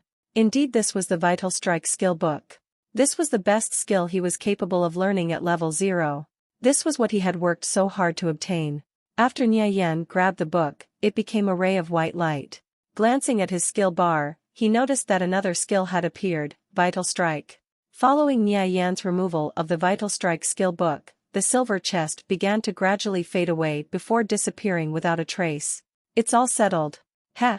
I can return to town for free too. As Stealth's duration ended, Nia Yan's figure slowly emerged. The few wildcats in the area immediately discovered him and attacked. Nia Yan didn't have any experience to lose, so he was planning on dying and resurrecting in the town to avoid having to run back. Nia Yan peacefully awaited his fate. Once again, Nia Yan died and returned to the town cemetery. This time, his novice gloves dropped. However, compared to the Vital Strike skill book, the loss was negligible. By obtaining Vital Strike, his training speed would increase greatly. Nia Yan wanted to proceed forward with the second step of his training plan. However, he required 20 coppers in order to do so. Earning money while simultaneously training at a high speed, this is the only way to be efficient. Nia Yan thought for a moment, then began running deeper into Telek Town. Coordinates: 1 Telek Town, NPC, Hunter Klaus. Quest: collect 50 giant silver dust rat skulls. Coordinates: 2 NPC, Farmer Andy. Quest: kill 50 giant silver dust rats. Coordinates: 3 Telek Town outskirts, hidden NPC, Alchemist Or. Quest: collect 21 giant silver dust rat tails. Nia Yan found 2 common NPCs and 3 hidden NPCs that handed out quests related to killing giant silver dust rats. The coordinates for the hidden NPCs were provided in a strategy guide from his previous life. Countless players had come to experience great difficulty in finding these hidden NPCs because they were unaware of these coordinates. After he had received 5 quests, Nia Yan ran out of Telek Town and began heading towards the area where giant silverdust rats spawned. Giant silverdust rats were a species of immensely large rodents that possessed a silver ashen gray coat. Their build slightly exceeded that of a water buffalo's, and they appeared similar to small moving hills when they roamed about. However, their movements were quite sluggish, and their attack wasn't all that high. Giant silverdust rats, level 1. Health, 100/100. The game's servers had already been up and running for a little over a week, and the vast majority of players have already reached level 2 or 3. Hence, many of them had already moved on to hunt in higher-leveled regions. As such, only a sparse few players were still training in this level 1 area. Nia Yan moved quickly after discovering a giant silverdust rat. He attacked, leaving several stab marks on its back. -21, -20, -21. 3 damage values appeared, floating above the giant silverdust rat's head. The giant silverdust rat retaliated by turning its head to attack Nia Yan. Before it could, though, Nia Yan activated Vital Strike and stabbed the giant silverdust rat in the eye. System: Vital Strike successful. Attack plus 5%, resulting in additional damage dealt. -38. Another damage value floated over the giant silverdust rat's head. The giant dust rat let out a miserable squeak and immediately fell to the ground. Not bad, Vital Strike is pretty decent. Nia Yan collected the giant rat skull that had been dropped as loot. Vital Strike's cooldown was 30 seconds, giving Nia Yan just enough time to seek out another giant silverdust rat. After finding an area where giant silverdust rats spawned rather quickly, Nia Yan began to idly grind monsters. Numerous giant silverdust rats were constantly defeated and fell to the ground. Nia Yan's experience bar gradually rose. 1%, 2%, 10%. After about 2 hours, Nia Yan had slain a little over 200 giant silverdust rats. He continued until his experience bar finally reached 15%. Giant rat tails, giant rat skulls, etc. All these items were gathered in a large heap. Furthermore, he had also obtained 3 coppers total as loot drops. The drop rate for money was extremely low. Only under certain circumstances would the drop rate be higher. This was in order to make convictions in-game currency much more valuable.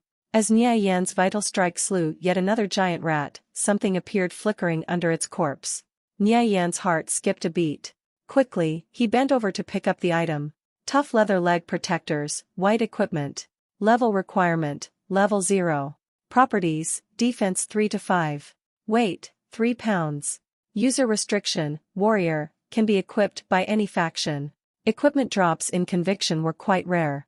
Only in a few relatively higher instances would the drop rate be increased. However, the level of difficulty for such instances would also be much higher. Nia Yan remembered very clearly in the past there were many players level 10 or higher who had no choice but to equip level 5 equipment. Simply because they couldn't find level 10 equipment, they had to form parties and hunt monsters with lower level gear. Since this tough leather leg protector is meant for warriors, it'll sell for at least 7 coppers if I throw it into the auction house. He stored the tough leather leg protector into his inventory. A beginner bag had only 20 slots. Nia Yan filled his bag with so many items, there now were only 11 slots remaining. Inside the beginner bag was a dimensional space. Items stored inside this space wouldn't raise a player's weight value. A player's weight value was only affected by the player's equipment. With the 3 coppers that had previously dropped, and by selling off the tough leather leg protector, my funds should be brought up to 10 coppers. Turning in these quests should also give me a few rewards. I ought to have a little over 20 coppers by then. Nia Yan glanced over at his bag space. The 5 quests he had accepted were all completed. So he started heading back to Telek Town, as he no longer needed to hunt the giant silverdust rats. Nia Yan was doing his utmost to catch up. First, he would bridge the level gap between him and the other players. Then he would use his past life's experience to progressively expand his superiority in the game. After returning to Telek Town, Nia Yan handed over all 5 quests, completing his missions. He obtained 600 experience, which raised his experience bar to 55%. Furthermore, he had also received 34 coppers, an amount which exceeded his expectations. The money and experience awarded by those 3 hidden NPCs were several times higher than what ordinary NPCs would have rewarded. Besides the money and experience, he also received 3 basic health potions. Nia Yan put the tough leather leg protector in the auction house and walked towards the weapon shop. Upon arriving outside of the place, he saw a small narrow shop front. However, after entering, the interior space was actually quite large, roughly 5 by 10 meters. Weapons for every profession could be seen lined up on both the left and right sides of the wall. Common equipment for all professions could also be seen hanging from the rear wall of the shop: bows, crossbows, small daggers, etc. The store filled to the brim with equipment was a dazzling display for the eyes. The weapon shop's owner was a fierce-looking blacksmith, appearing to be in his 40s. The weapons I forge are the best within the whole region of the Western Prairies. Respected adventurers, may I ask what you require? Seeing business arrive, the blacksmith came up to greet him in a lively, straightforward tone. Bow, or crossbow? Let's see, what kind of bow or crossbow are you looking for? The equipment I have here can meet all the requirements of adventurers who are level 5 or lower. Level 0, one that I can use. Attack +3 or more, and firing rate of 12 or more. Nia Yan thought for a moment, and added, the price should be within 30 coppers. Nia Yan originally thought collecting 20 coppers would be sufficient to purchase an ordinary bow or crossbow. He didn't expect that he would exceed his target goal, and earn 37 coppers. After the tough leather leg protector sold, his funds would surpass 40 coppers. He had a complete abundance of money to splurge on a better bow or crossbow. I have 3 pieces of equipment that meet your criteria. The first is a short bow. Attack +3, firing rate is 13, attack deviation of 11%, and a range of 20 meters. The price is 7 copper coins. The blacksmith took out a short bow, and presented it to Nia Yan. Do you have anything better? Perhaps something with a higher accuracy? He had a task he wanted to complete. And though the short bow would suffice, having something better would save him time. Well, I also have this long bow. It has attack +5, firing rate of 12, deviation of 9%, and range of 30 meters. The price is 15 coppers. The blacksmith took out a long bow and presented it. Afterward, he took out an exquisite one-handed crossbow.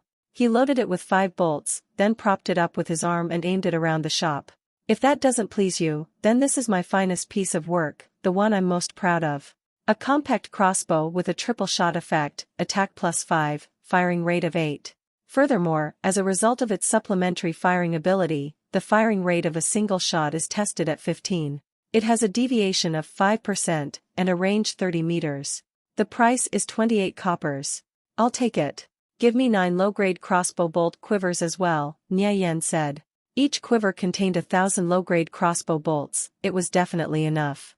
Nia Yen spent 37 coppers to complete the transaction, leaving him without a single copper remaining. He stored the crossbow and 9 quivers he had recently purchased into his bag space. Feel free to come again, respected adventurer. I wish you a safe journey. In his past life, when Nia Yen had first entered the game, he believed the NPCs only possessed simple AI. He amazed at what he discovered. Afterward, he was able to keep his calm much more easily. As Nia Yen left the weapon shop, a system notification appeared. System, your tough leather leg protector has been sold for 8 coppers. Ah, it finally sold, not bad. I now have 8 coppers as my total funds. At least I won't be considered too poor right now. Nia Yen left the boundaries of Teleg town and hurried over towards the level 8 bison spawn area.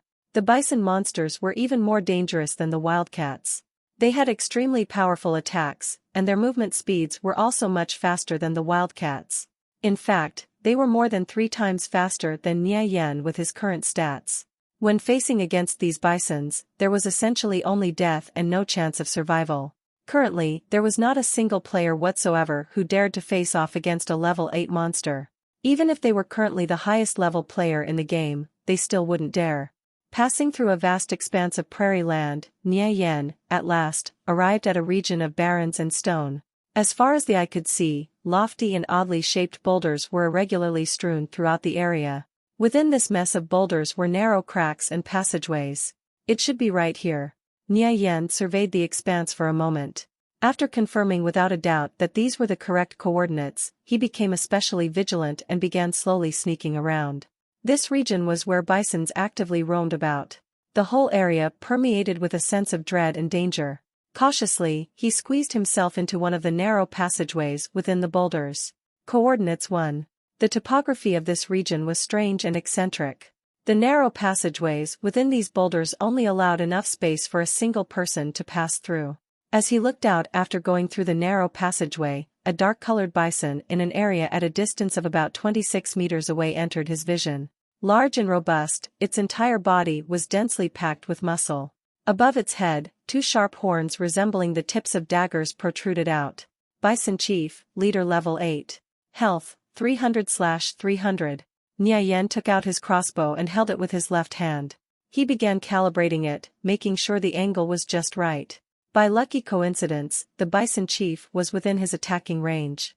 Due to its body size being so massive, even if it were to discover his presence, it was still unable to traverse the narrow passageways within the mess of boulders. As a result, it was completely incapable of attacking him. This was a typical terrain exploit. This was an exploit his arcane mage friend had discovered within the game. However, at present, the only one who was aware of this terrain exploit was him. By employing this exploit, Nia Yen could bypass the level disparity and effortlessly kill this Bison Chief. Nia Yen began loading the crossbow with bolts. After 3 seconds, 3 crossbow bolts were completely loaded and the crossbow was cocked and ready to fire. WSH. WSH. WSH. 3 bolts were fired in rapid succession, flying in a straight line right towards the Bison Chief. Put. The 3 crossbow bolts hit the Bison Chief nearly simultaneously. Miss. -1. Miss. 3 damage values floated above the Bison Chief's head. Due to the level disparity between both sides being too large, Nia Yen's attacks against the Bison Chief were weak. Most of the time it would be a miss, and even if it did hit the target, it would only cause a little bit of damage. After it had been attacked, the Bison Chief huffed out a large amount of musty air and began its mad charge towards Nia Yen's location. Boom! A large crashing sound burst out. The Bison Chief had charged into the boulders and was repelled back. Its attack was unable to reach Nia Yen. It could only turn around and circle the boulders, without having any other course of action. Nia Yen skillfully finished reloading the crossbow and like before, shot out 3 bolts in rapid succession towards the bison chief. Although the damage was extremely low, under Nia Yen's continuous and unrelenting attacks the bison chief's health bar began showing signs of declining ever so slightly. However, it was awfully slow, merely falling by the smallest amount. Every now and then, it even recovered by a slight fraction. Nia Yen's rate of fire was quite stable. After suffering his attacks, the bison chief bellowed out furiously, precisely because it was incapable of even nearing Nia Yen. Everything went as smoothly as expected. Nia Yen was attacking the bison chief while figuring out the next step in his leveling strategy. After being reborn, if he were like others trying to find a place to level, it would truly be an asinine waste of his time. One must know, Nia Yen's mind possessed a vast amount of game knowledge. He followed his own reasoning and designed a perfect leveling plan. The seconds and minutes continued to pass by. After half an hour, Nia Yen had completely used up all of the crossbow bolts within one quiver, 1,000 crossbow bolts. At present, the bison chief still had approximately 2/3 of its health remaining. The uninterrupted process of reloading and shooting made Nia Yen feel himself about to fall asleep. However, he still spent great effort in maintaining his high frequency of firing, so as to avoid having the bison chief's health recover again after he ceased his attacks. The bison chief began getting somewhat weary. It continually strained for breath as it anxiously rammed against the rocks and collapsed a portion of the boulders. Nia Yen quickly retreated inward a bit, and at that moment, his menu sounded out with a voice call notification. "Expert, I went to the coordinates you gave us for farming monsters. It is indeed very fast. I've already picked up 2 stealth skill books from today alone," Flying Stone said. At the location where Nia Yen told him to train, leveling was 50% more efficient compared to the common training areas. This had made Flying Stone really excited. Gifting Nia Yen a single stealth skill book had given him such a treasure trove of a training area, it was definitely a worthwhile trade. That's natural, of course. Fallen Shamans also dropped the All Sight skill book. If you find any extra, don't forget to send me one. Nia Yen wasn't the least bit surprised. He had gone through numerous expert strategy guides in his previous life. Small tidbits like these, the amount he remembered was definitely not few in number. In his life, Nia Yen was the type of person who was thick-skinned and furthermore very forgetful. There was an awful amount of things he would go through life forgetting or completely neglecting. However, the only things he remembered the most distinctly were definitely these game strategy guides. Every person had an exceptional memory when dealing with the things they were particularly interested in. If the skill book drops, I'll send it to you through the mail. There's something I've been wondering about. How did you find out about this training spot? Stone asked through the chat. When he had met Nia Yen, the latter had been nothing more than a level 0. I used to play on a warrior account, however, I deleted it to create a thief. Nia Yen casually gave out an excuse without thinking. Naturally, he didn't want anyone to know the secret was that he had been reincarnated. So it was like that. Your warrior account must have been really high-leveled, huh? Why'd you end up deleting it? In a few days, one of my friends wants to form a group to enter the Fallen Shaman camp. Expert, what are your thoughts on this? Stone asked expectantly in his message. Nia Yen certainly did appear to be a person who was very knowledgeable. Furthermore, his several friends were indeed only able to fight to the Fallen Shaman camp's outer area and couldn't advance any farther.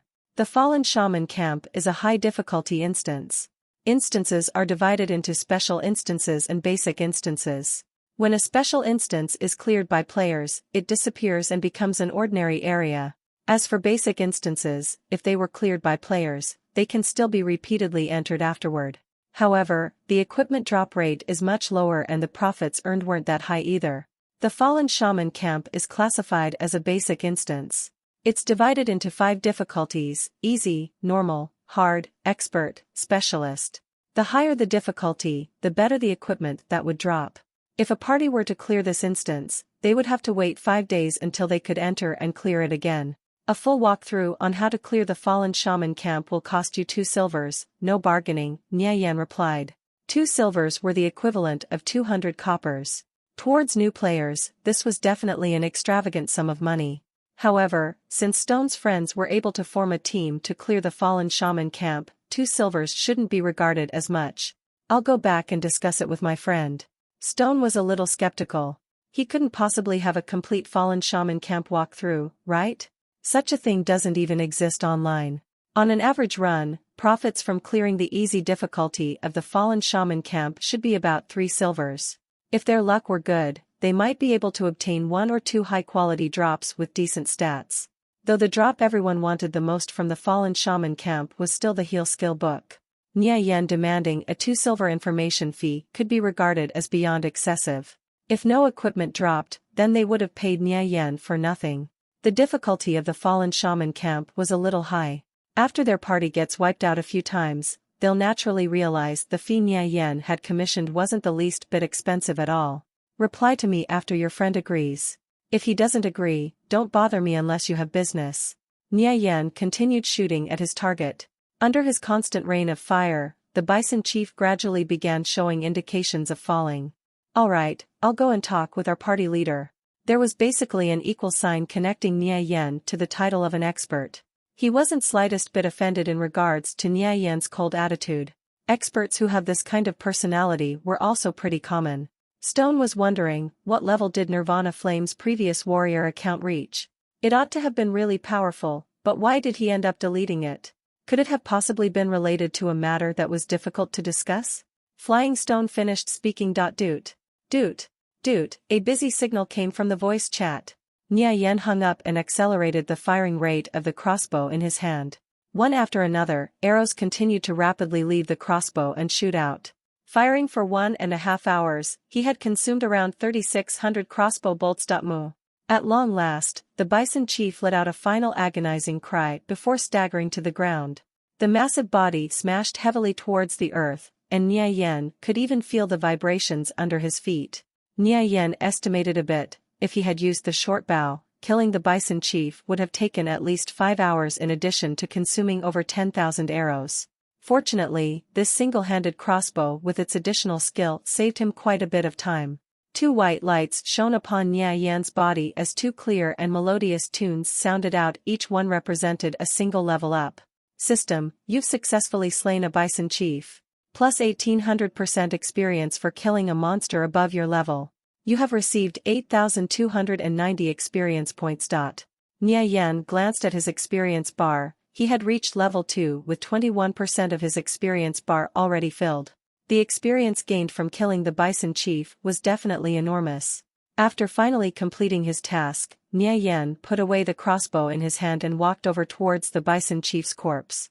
Searching under the bison chief's dead body, he found that it dropped 5 coppers. In addition, he also managed to pick up a dagger. Nia Yan glanced at the dagger's stats. Horn dagger, bronze. Properties, unidentified. Nia Yan's eyelids jumped up in excitement. It was a bronze-grade dagger. Equipment was divided in these grades: white, bronze, silver, gold, dark gold, and legendary. Occasionally there would also be green-colored sets. Only equipment at bronze grade or above had additional properties. The monsters within Conviction are classified into these rarities: leaders, sub-elites, elites, and lords. These monsters were uncommon and very few in number, as well as spawning infrequently. Equipment with additional properties only had a 1 in 1,000 chance of dropping. The majority of players could only make do by wearing white-grade equipment. Due to this, equipment with additional properties were all fairly precious, and their prices would skyrocket to the extent that they were unbearable for ordinary players. Bronze-grade weapons normally had additional 20% attack above that of ordinary weapons. Furthermore, they also came with additional properties. The equipment that a level 8 bison chief drops should be level 5. At present, the price of a level 5 bronze-grade dagger is at least 3 silvers or higher. Furthermore, an average level 3 player's total assets, for the most part, was only about 20 coppers. If one had assets valued at the level of silvers, they were definitely a very well-off person. According to his plans, he gathered the bison chief's drops and stored away the bronze-grade dagger into his bag space. Nia Yan retreated from the narrow passageways within the boulders and headed back towards Telek Town. Telek Town's only appraiser was a short-statured white-bearded old man with narrow triangular eyes. He was very shrewd, making everyone who saw him feel very unnerved. However, he was the only appraiser in all of Telek Town. Nia Yan opened the trading window. "Youngster, do you need me to appraise any items?" the short old man asked. "A dagger." Nia Yan put up the horn dagger into the appraisal window. "The appraisal fee is 10 coppers. Do you still wish for an appraisal? Nia Yan's heart skipped a beat. This horn dagger's appraisal fee was 10 coppers. Typically, the appraisal fee for an item was 5% of the item's price, and this was only the NPC's price for the item. The market price was frequently more than 6 times higher than that. In other words, this horn dagger had a value of at least 12 silvers. He thought for a moment. In the next few days, I won't be needing to go anywhere that requires a lot of money. Spending 10 coppers also won't be that troublesome. He pressed confirm. The horn dagger blossomed with a cyan radiance. Its brilliance was definitely not understated. This radiance was a distinctive characteristic of bronze-grade equipment. The horn dagger's handle was cambered with the texture of wood, with an awfully sharp blade in the front. It was much thicker compared to ordinary daggers and possessed the unique characteristic of being shaped like a bull's horn. Horn dagger, bronze. Level requirement, level 5. Properties, attack 16 to 19, strength +5. Attack speed, 2.3. Weight, 1 pound. User restriction, thief, can be equipped by any faction. This horn dagger gave a bonus to his strength stat. These 5 points in strength were equivalent to 5 points of attack. Then add on to the fact that the dagger's base attack was already higher than an ordinary level 5 daggers by 3 or 4 points, it meant this horn dagger was better than an ordinary dagger by nearly 10 points. The influence of these 10 points of attack, speaking from a new player's perspective, was indeed very large. Looks like I've picked up a reliable level 5 dagger, Nia Yan thought. After finishing the appraisal of the dagger, Nia Yan had begun to walk outside. Lowering his head, he took a glance at his skill bar. There were only 2 skills there, stealth and vital strike. A perfect thief should have numerous skills piled up at their disposal. A thief could make do without equipment, however, they absolutely could not do without skills. Of the several areas where thief skill books could be farmed in the beginning stages of the game, Nia Yan knew all of them like the back of his hand. However, he would be unlikely to take the great effort and pain of farming them out. If a skill book could be farmed out, then it could also easily be bought in the marketplace. Were there any other places where I could find rare beginner skill books? Nia Yan smacked his forehead. How did I manage to forget that? With regards to professions such as a thieves, if they wanted to possess sustainable fighting strength, they would often select either alchemy crafting or the bandage skill. Alchemy crafting allowed a player to manufacture every kind of health potion, drug, etc. In the middle of a battle, a health potion that could instantly restore lost health was tantamount to a second life for a player. Afterwards, when a battle was over, drinking a recovery potion allowed a player to quickly restore their health and throw themselves back into combat again, thus accelerating their training speed as well. As for the bandaging skill, in comparison to a health potion, it was a bit lacking. The common bandage skill could not be used during a skirmish. Nia Yan knew of a location where a rare skill, combat medic, could be learned. Unlike bandage, it could be used while in combat. At higher levels, if a person wished to purchase middle or higher tiered health or recovery potions from the marketplace, their expenditure would be quite large. After all, their prices were quite costly for most players. Health and recovery potions were items they could only acquire by digging through the gaps between their teeth. Unless one were rich, the average player wouldn't be seen commonly using health or recovery potions. However, Nia Yan was different. His head was filled with many ways to earn money quickly and easily. He didn't need to worry about money. Later on, health and recovery potions were all things he could easily buy from the marketplace. Thus, it wasn't necessary for him to waste his time learning alchemy crafting. However, if he learned this combat medic skill, it would greatly enhance his survivability. Thinking to this, Nia Yan suddenly had an idea. I'll put that off for later. I should learn the combat medic skill first. Nia Yan spent 2 coppers and bought 2 basic underwater breathing pills from the NPC general store. Right after, he rushed towards Lake Rando, which wasn't too far of a distance from Telek town. After passing through several level 2 to 3 areas, he had met many players that had formed parties to hunt monsters. They often occupied a single region in their own area. Warriors, paladins, etc., all these close combat professions worked to draw monsters. Right afterwards, the mage would unleash an unceasing barrage of spells towards these monsters. Some parties would even bring their own priest. Most priests didn't currently have the heal skill. Their ability to deal damage wasn't as good as mages either. For the most part, they were dirty experience leeches. Despite this, every team still looked for a priest as if they were a hot commodity. This was because if a team wanted to have any growth or development in the future, they absolutely needed to have a good relationship with their priest. Lacking a priest was the same as lacking an endless supply of health potions. As for thieves, in the early stages of the game, many thieves would be easily dumped by their team. However, thieves were quite famous for their solo training speed.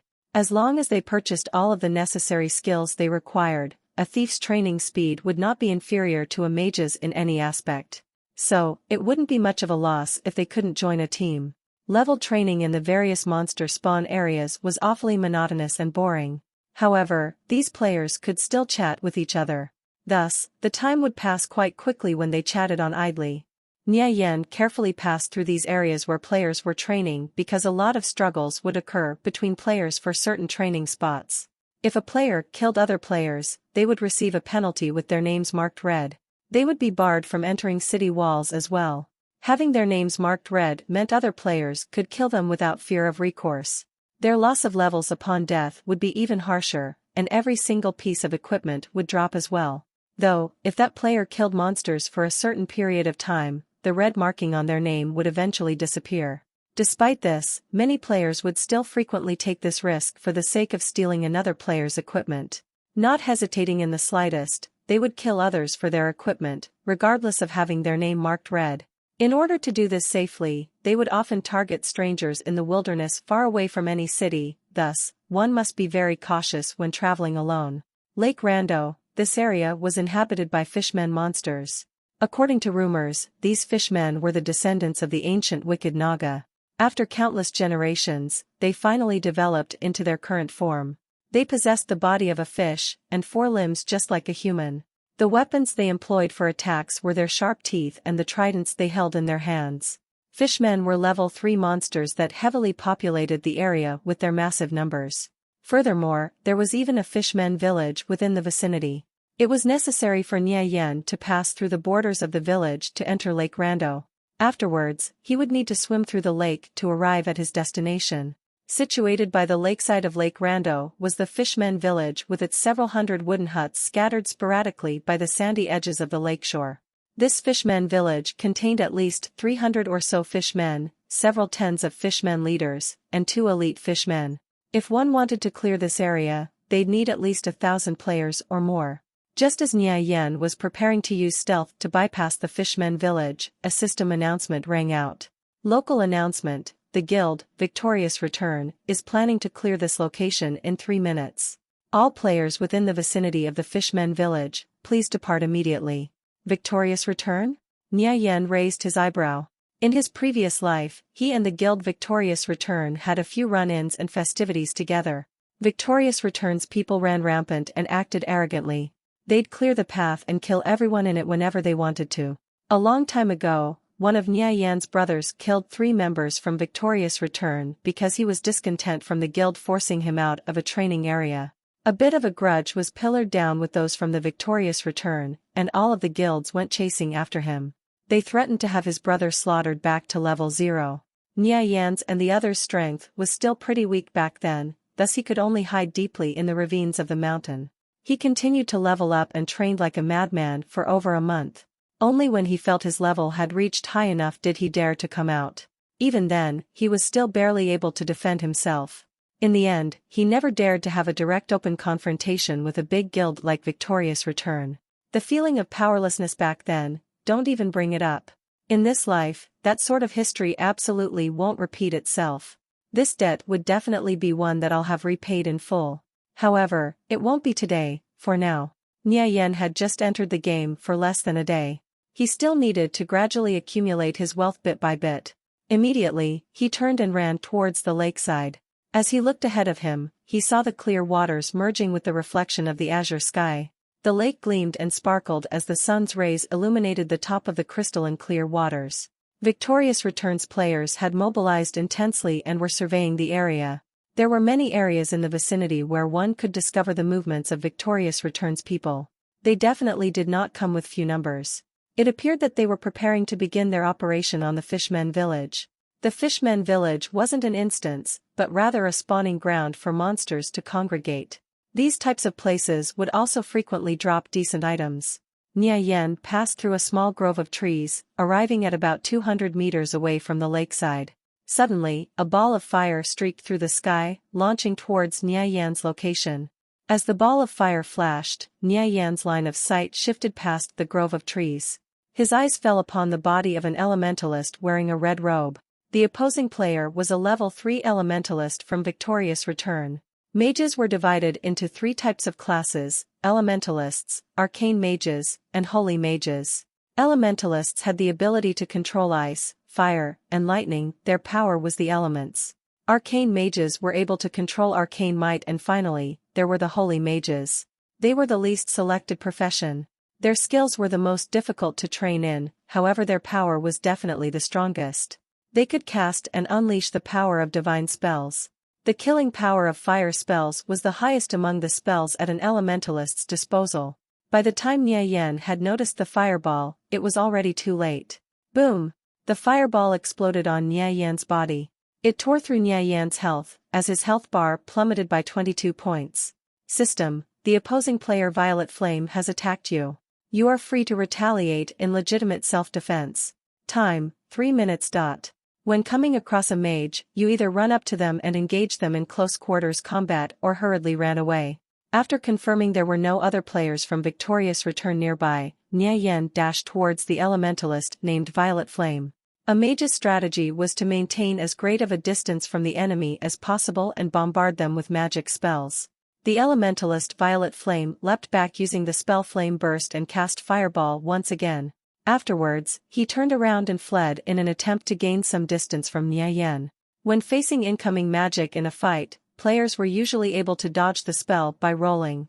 However, if they dodged the spell by rolling, they would undoubtedly give the opposing elementalist the opportunity to gain some distance. Nia Yan directly confronted the elementalist's fireball and continued to charge forward. Boom! The fireball exploded on Nia Yan's body, causing him to lose 27 points of health. Each time Violet Flame cast a spell, there would be a delay in the casting of the spell. There were some essential factors in casting magic. Gestures, language, material, and magical tools were all required in casting different types of magic. The requirements for casting different spell were distinct. Some only required for you to perform a chant to cast the spell. Some required gestures and others required chants, gestures, and materials, all of these components at once in order to cast a spell. Every spell had different requirements in order to be cast, and the casting time would vary as well. Casting a spell used syllables and gestures as units: 1 syllable per second and 1 gesture per second. 10 syllables formed into a set of syllables and 10 gestures formed into a set of gestures. Syllables and gestures could also be layered over each other, meaning they could both be done at the same time. The casting time for the Flame Burst spell was 2 syllables and 2 gestures for a total of 2 seconds. If they hadn't learned a movement skill when casting the Flame Burst spell, they would need to stay still for 2 seconds. Nia Yan took advantage of the time Violet Flame used to cast Flame Burst to press forward. Quickly, with a forward stab, he shaved off 23 points of health from Violet Flame. A mage's defense was extraordinarily fragile. Violet Flame leapt backwards. Promptly, he cast Fierce Flame Ring. 4 separate flames appeared launching towards Nia Yan. Fierce Flame Ring only required 1 syllable in order to cast. At such a close distance, Nia Yan was simply unable to evade it. Thus, he could only suffer through, receiving 39 points in damage. With a flick of his finger, he took out the basic health potion from his belt and downed it. Violet Flame's actions could be regarded as standard for a mage. However, his movements were quite rigid and clumsy. Every mage would tense up when a thief neared them in close proximity. As the Fierce Flame Ring was flying through the air, Violet Flame took the opportunity to draw back. Nia Yan added many points into dexterity. In terms of speed, thieves were still quite remarkable. This time around, his speed gained him an advantage as he continuously wrapped around Violet Flame. He lunged out with 2 consecutive stabs, causing Violet Flame to lose 36 points of health. Once more, Violet Flame cast another fireball towards Nia Yan. Conviction's combat system counted 3 seconds per round, and any magical spell that took less than 3 seconds to chant would be uninterruptible unless the caster died. Even though it was a close combat battle, Violet Flame would still be able to counterattack Nia Yan. Under Fireball's high damage, Nia Yan was left with 25 health remaining. Violet Flame wanted to retreat back to pull some distance. Brandishing his staff, he began reciting another spell incantation. The fire elements rapidly began moving towards his staff and coalescing into a round mass. It appeared Violet Flame still had 51 health remaining. For the time being, he was safe because Nia Yen merely had 25 health remaining. As long as he casts another fireball he could finish off Nia Yen. Following Violet Flame's chanting, the fire elements rapidly gathered together as it raged and blazed forward. Drop dead. Violet Flame felt everything was now within his control. The flames from his staff illuminated the sinister expression on his face. Nia Yen was well aware of how dangerous his current situation was. He had already forced his way to Violet Flame's side. Glancing at his rage bar, he noticed it was fully charged and matched the requirements for an enhanced attack. Nia Yan's deep black pupils locked onto Violet Flame's throat. Quickly, he maneuvered the dagger in his hand into a reverse grip. Vital strike. Nia Yan's and Violet Flame's body crossed paths. A streak of cold glint flashed past Violet Flame's throat. A deep cut appeared on his throat as it split open with blood gushing forth. System, Vital Strike successful. Attack plus 5%, causing additional damage. Minus 51. A damage value floated atop Violet Flame's head. A complete turnaround. How is this possible? His eyes were deeply permeated with an unfathomable sort of expression. Never underestimate the explosive power of a thief. When facing a thief, never feel that you're safe or secure, even if you occupy an absolute advantage, because in the very next moment, the one who ends up dead could very well be you. The light in Violet Flame's eyes gradually faded. Plop, he collapsed on the ground, still unable to understand what had happened. How could a single thief just suddenly burst out with so much damage? Vital Strike, this skill's damage is pretty good, Nia Yen thought. Nia Yen put away his dagger, then bent down to look through Violet Flame's corpse. Soon, he retrieved a dropped equipment and picked up a level 0 intelligence plus 3 bronze staff. He estimated he could sell it for around 10 or so coppers. There's an enemy over there. Violet Flame was killed. Chase! Don't let him escape. Nia Yen had killed a member from Victorious Return. Such a large event was certain to attract the attention of everyone within the surrounding area. 6 members from Victorious Return came from every direction and quickly rushed towards Nia Yan's location in an attempt to surround him. Seeing this, Nia Yan made a mad dash towards Lake Rando. His running speed was quicker than most of the average players at his level. Soon, he rapidly gained some distance between him and the other players. Though, a swordsman appeared right ahead of Nia Yan, barring his way forward. You want to run? It's not going to be that easy. Linear slash. The berserker jumped high into the air. Borrowing the force of gravity, he sent his sword cleaving towards Nia Yan. By the time Nia Yan saw the berserker's bastard sword whistling through the wind, it had already neared his forehead. Nia Yan leaned his body to the side as the sword brushed past. Within conviction, long-range attacks would automatically lock onto their target, who could only roll to dodge. As for melee combat, one could sidestep to avoid certain attacks. The most important requirement while sidestepping to dodge head-on attacks was to have good reaction speed. The timing had to be extremely precise. In his previous life, Nia Yan had already trained this ability to an extremely proficient level.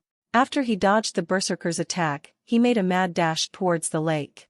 As his sword slashed through empty space, the berserker stared out blankly with a look of shock. That guy's reaction speed is quick, being able to even dodge an attack like that. By the time he turned his head, the berserker had discovered that Nia Yan had already run out a far distance. Seeing this, he held his sword out and gave chase. Third brother, what's going on with you? You can't even stop a single person from running away. To his side, a fighter came running over and voiced out his complaints. That thief's movements were too quick. I wasn't able to stop him at all. The fighter quickly glanced over at Elementalist Zihua's, Violet Flame's, corpse. Zihua was an extremely reclusive fellow, however, his skills were definitely not weak. Yet he still died by the hands of that thief. Looking back, it appeared that the thief was not as simple as he first appeared. Everyone, gather up and bar his way forward. Both the fighter and berserker accelerated their pace. As he drew increasingly closer to the lake's surface at about 5 or 6 meters away, Nia Yan fished out the basic underwater breathing pill he had bought prior and popped it into his mouth. He wants to dive into the lake to escape. Don't let him get to the water. In a moment of mutual understanding, both the berserker and fighter simultaneously leapt forward. The fighter and berserker were both professions of the warrior class. Their attacks after borrowing the momentum of their leaps were much more fierce and quick compared to other melee professions. Sudden assault. Flame slash. The fighter brandished his sword and charged forward, quickly advancing towards Nia Yan. As the berserker cleaved downwards, his sword ignited and became enveloped in raging flames. Nia Yan and the two were still a bit of a distance apart. As he turned his head to look back at them, he immediately felt his face assaulted by the flames of the sword stroke. Suddenly, from the corners of his mouth, he revealed a strange smile and then leapt backwards. His back entered the waters first, as he plunged deeply into Lake Rando. Right after, concentric ripples began slowly dispersing through the surface of the tranquil lake waters. The fighter and berserker rushed over, finally stopping at the lakeside. The berserker prepared to jump into the lake waters, but the fighter pulled him back and stopped him. Forget it, there's no need to chase after a cornered enemy. Besides, none of us have any underwater breathing pills. The fighter thought back to the strange smile Nia Yan had shown just moment prior. This was the root cause of his unwillingness to enter the lake's waters, for fear that Nia Yan could possibly have some sort of malicious plan for them in the waters below. Ultimately, he was fearful that it would cause them to be left buried under the lake bed. Forget it, just like that, the berserker replied in an extremely depressed tone. Just consider it Zihua's bad luck. Who let him think he was so invincible that he could just separate himself from the team like that? Anyway, we'll let this be a lesson for him, there are still many experts besides him. Several players from Victorious Return ran up to them breathlessly, most of whom were mages, priests, and so on. Their movement speeds weren't as quick compared to the warriors. Hence, they were left far behind. How'd it go? Where'd that guy run off to? One of the mages asked. The fighter shook his head and replied, we didn't catch him. He ended up diving into the lake. That mage had an astonished expression as he gazed at the fighter and berserker. These two, Ziyan, Violet Cliff, and Ziming, Violet Underworld, could be considered the top two warriors within the guild. First, that thief killed Zihua, and then he managed to escape even after being surrounded by Ziyan and Ziming. Where the hell did that thief come from? I wonder, what was that thief's name? Go ask Zihua. He should have already revived at the graveyard. The mage spoke in a curious tone. Zihua just said the thief's name is Nirvana Flame, Ziming replied and firmly kept this name within his mind. In a concerned tone, the mage commanded, from now on, have the people under you stay cautious. If they encounter this Nirvana Flame, have them report back immediately. When the several of them came across Nia Yan, they were unable to gain any sort of advantage. As for the outcome, if ordinary members of the guild were to encounter him, one could well imagine the consequences. After Nia Yan dived into the lake, he began swimming about. The waters of Lake Rando were extraordinarily clear. The sun's rays penetrated through the water. As the light refracted through the water's surface, it formed brightly colored pillars. The lake's vegetation drifted about gently, slowly dancing with the waves. It formed an exceptionally beautiful and mesmerizing piece of scenery. As Nia Yan was submerged near the lake floor, shuttling himself between the lake's vegetation, he suddenly recalled that there was another chest within Lake Rando's waters as well. However, he was a little unsure of its exact location as his memory was still a bit hazy. It should definitely be near this area. That chest should contain the skill book of a supportive skill called Gatherer. Even though Gatherer is not some kind of rare skill book, it's still pretty scarce, considering the average level of the current player base. After a player learned the Gatherer skill, they could increase their income by quite a bit. Every team required at least one member to have this skill, and every solo player definitely required the Gatherer skill as well. The market demand for the skill book was huge, however, the supply was few. This caused the relationship between supply and demand to become unbalanced. In turn, it caused the price of the Gatherer skill book to soar to great heights. If I'm able to find the treasure chest, it would be very good. One of the characteristics of thieves is that they're able to reach many locations that other professions would be incapable of reaching. By acquiring the Gatherer skill, I can make it display even more of its usefulness. Basic underwater breathing pills can only last for 15 minutes. If I had known earlier that I was going to be underwater searching for a treasure chest, I would have definitely bought a few more. Nia Yan felt a considerable bit of regret. In the far distance, a figure slowly submerged itself into the water and began swimming over. After being illuminated by the sun's rays, Nia Yan could, at last, see the figure distinctly. It was indeed a level 3 fishman. It had the body of a fish, its forelimbs continuously moving to and fro. The speed of its movement underwater was unusually quick. In addition, it held a trident which was grasped firmly in its hand. Nia Yan hurriedly concealed himself within the thickets of the underwater vegetation. If it were 1 versus 1, Nia Yan could effortlessly kill this fishman. However, fishmen very much loathed fighting one-on-one. In a situation where they were attacked, they would produce a howl so intense that it draws all the fishmen within the immediate vicinity over to its location. For the purpose of staying safe, Nia Yan definitely did not dare to provoke these troublesome fellows. The fishman was in an area not far from Nia Yan and was swimming over. Pushing apart the underwater vegetation, it made its way through. While the fishman was brushing past the underwater plants, Nia Yan's eyes peered through the thickets of vegetation, discovering an object faintly concealed within. Glancing at the fishman who had swum a far distance away, Nia Yan carefully swam past. This was an area heavily surrounded by fishman activity. If he were discovered, it would become dangerous very quickly. Nia Yan brushed past the vegetation. After searching for a while, he finally found a small wooden crate within the vegetation. It was the lowest level of treasure chests, white grade. However, he was unsure if it was the one from his memories that he was looking for. After opening the wooden crate, Nia Yan went about digging through it. Surprisingly, the sensation he felt in his hands when he touched the object in the chest wasn't that of a skill book, but rather that of a smooth pearl. Nia Yan examined this object's properties. Murloc Water Aversion Pearl, special item. Additional effect, allows the user to breathe underwater. Once activated, allows the user to breathe underwater for 30 minutes. Cooldown, 12 hours. It was the most basic of special items. Although the item wasn't anything particularly great, it would allow Nia Yan to save on a few basic underwater breathing pills. So, he would still be able to use them in the future. It seems this place doesn't contain only a single chest. After thinking about it, it should be right. Within such a large lake, the developers definitely wouldn't place only a single treasure chest. Nia Yan continued his search through the thick plant growth, traveling back and forth. After finding the water aversion pearl, he spent quite an ample amount of time searching for treasure chests underwater. There were some movements in one of the thickets not far from him, causing Nia Yan's heart to jump with fright.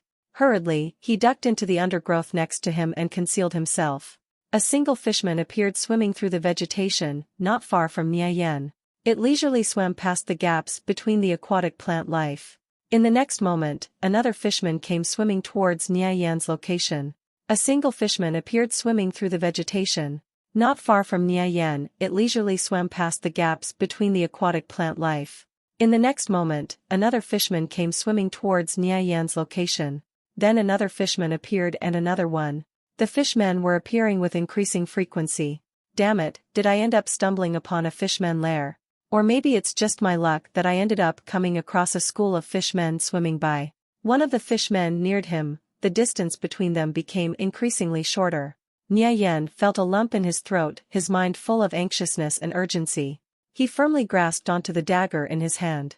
Hiding seems like it's going to be impossible now. I can only hope for an opportunity to escape. Only, my swimming speed can't be compared to that of a fishman. I'm not confident that I can really escape. The number of fishmen within the vicinity were simply too many. If all of them came over, the only path Nia Yan would have left to take was death. If I were to blame someone, I can only blame myself for getting too greedy. For the sake of finding treasure, I completely forgot about the dangers. One of the fishmen arrived in the area about 3 meters away from him. It seemed to have noticed something. Halting in place, it raised up the trident in its hand. Kia! Croak! The fishman opened its mouth and produced a bizarre call. Nia Yan gazed at his surroundings. At least 10 or so fishmen emerged, surrounding the area he had hidden himself in. The trident, which was as bright as snow, had already completely sealed off his escape route. He was finished. There was no way he could beat these fishmen. The speed at which they moved underwater was unusually quick. Furthermore, once their sharp teeth bit into their target, they wouldn't release their jaws until they tore their target to shreds. Escaping is absolutely impossible. It's also impossible to win, even if I try forcefully facing off against them. In his mind, Nia Yan was prepared to die. He quickly glanced at the body of the fishman directly opposite of him. They had a soft red patch surrounding their abdomens. That area was their weak spot.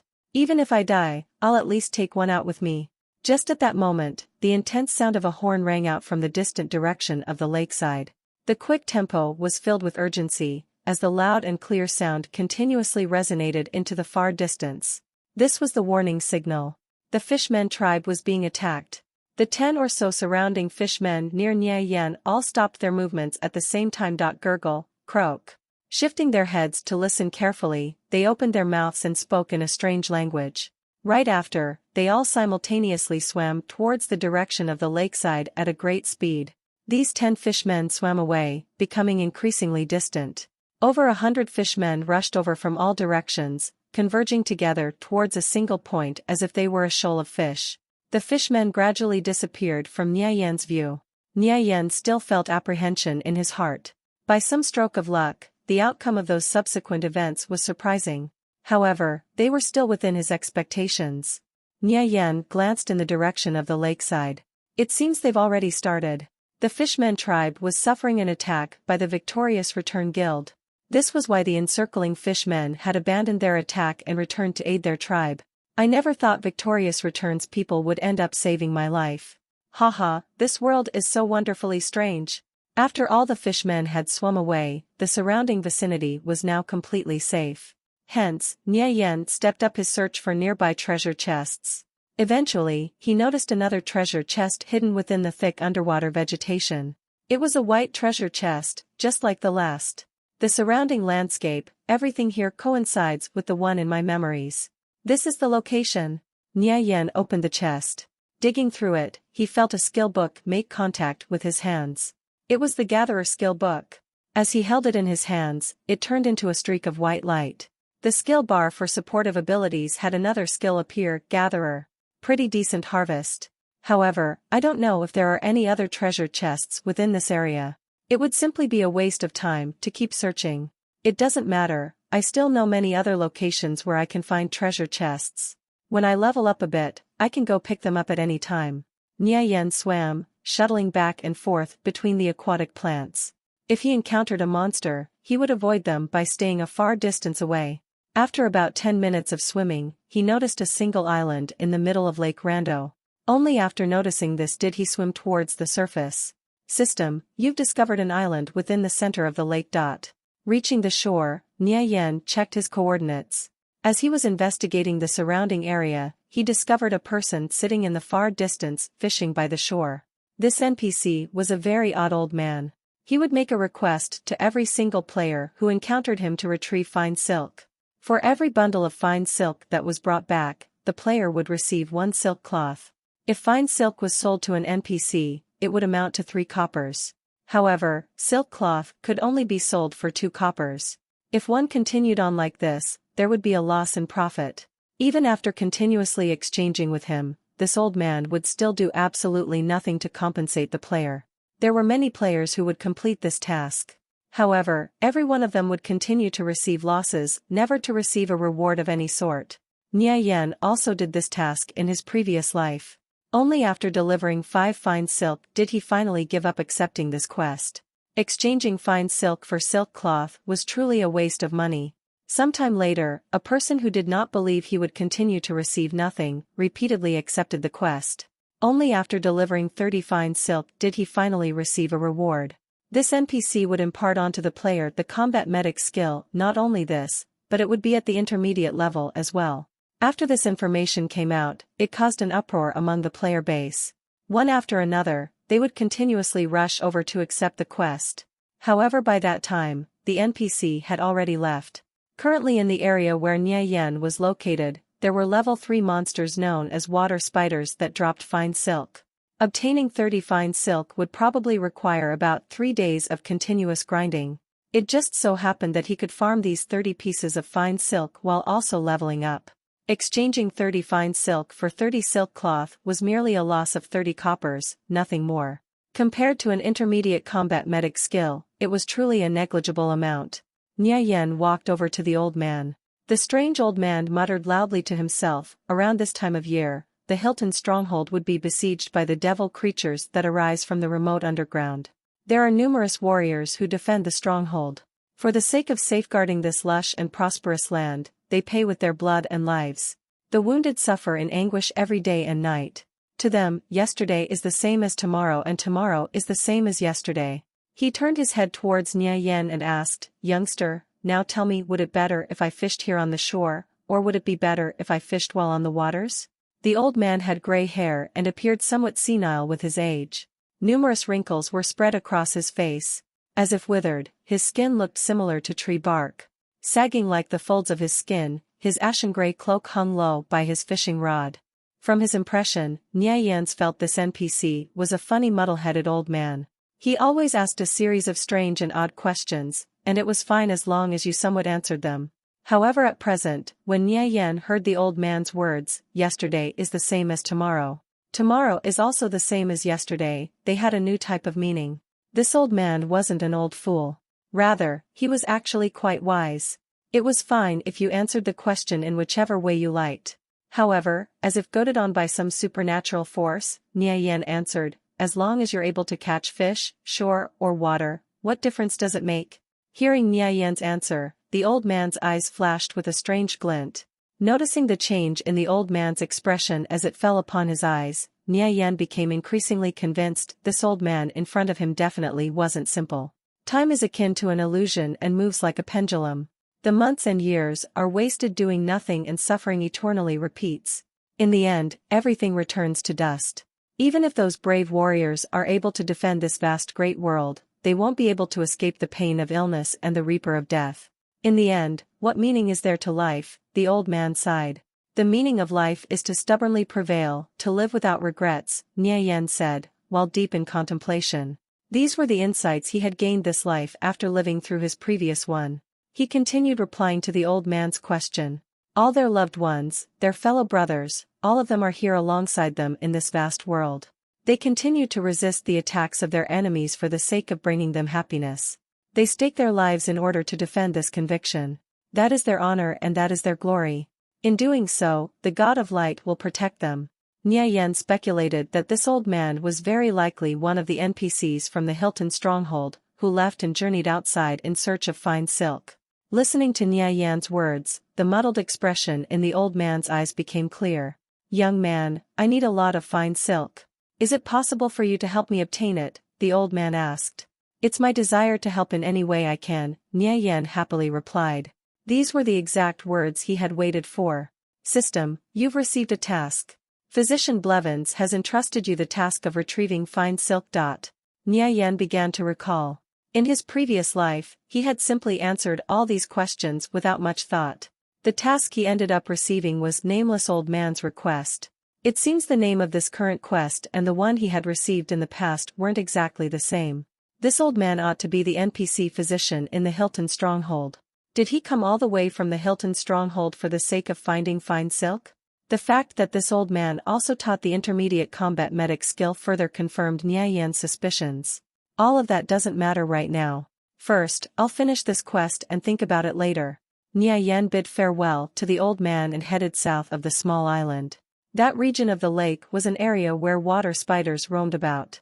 Although water spiders were level 3 monsters, their combat strength wasn't that great. Only when they were on the water's surface would they become somewhat of a problem. Once more, Nia Yen plunged into the lake, then stuck his head out of the water. This region of underwater space didn't have a lot of monster activity. Thus, he didn't have to worry about any monsters launching a sneak attack from below. Soon, he discovered a water spider. They were a species of spider that grew to a very large size. They were capable of moving about at high speeds on the water's surface. Unlike other spiders, they didn't use venom to attack. Furthermore, they were even afraid of humans. As long as a player didn't attack them, they wouldn't take the initiative to attack the player. Water Spider, Level 3. Health, 80/80ths. Nia Yen gradually neared the water spider from behind. Swiftly, he raised his dagger and pounced forward. Stabbing into the water spider's back, he managed to attack it several times in quick succession. The water spider shrieked miserably before lunging towards its attacker. Nia Yen quickly dodged, and then returned with another stab. Saving enough energy for a vital strike, he stabbed the water spider in the eye. Letting out an agonized shriek, the water spider's legs shriveled up and curled towards its body as it floated on the surface of the water. After dying, it dropped a single copper. Nia Yan caught the copper coin it dropped before swimming off towards another water spider. The drop rate for fine silk was 0.5%. In other words, Nia Yan needed to kill around 6,000 water spiders in order to obtain the 30 pieces of fine silk. This would require about 3 days of non-stop grinding. 3 days would be enough time for Nia Yan to raise his level to 3, learn the combat medic skill, and return to town to purchase a few skill books. His strength would improve quite a bit. In the far distance, Nia Yan saw a water spider moving at high speed on the surface of the lake.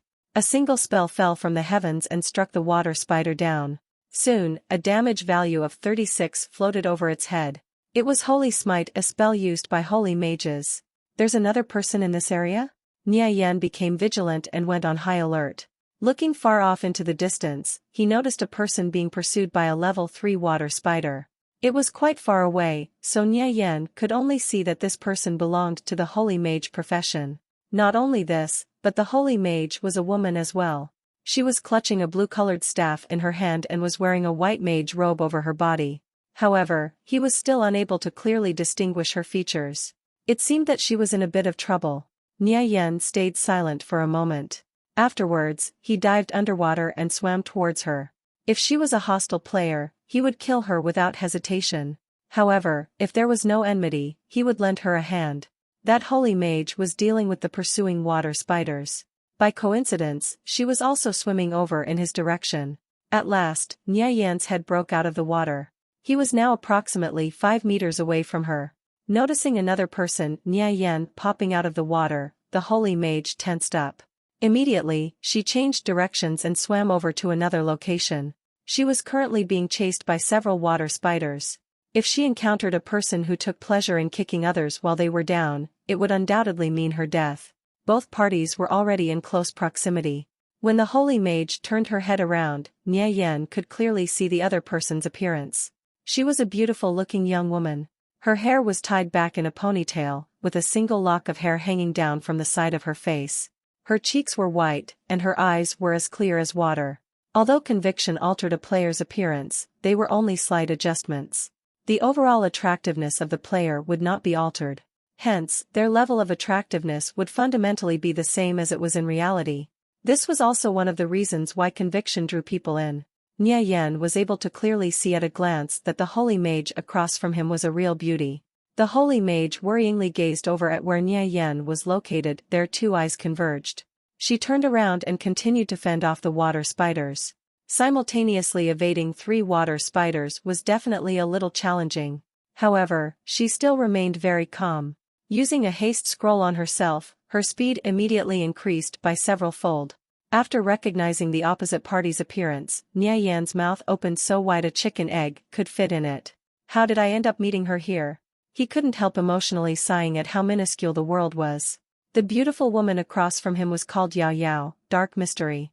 Come to think of it, in his past life, the two of them actually had a rather complicated and ill-fated relationship. Never did he expect that they would meet again here. It appeared lovers or enemies could truly not avoid meeting with one another. Perhaps this type of chance encounter was meant to be. Nia Yan and his friends were going to enter an instance. However, they were short a mage. Thus, one of his friends brought Yao Yao into the team. This was the first time they had met. Afterwards, they gradually grew closer when they found more opportunities to party up later on and had many more adventures together.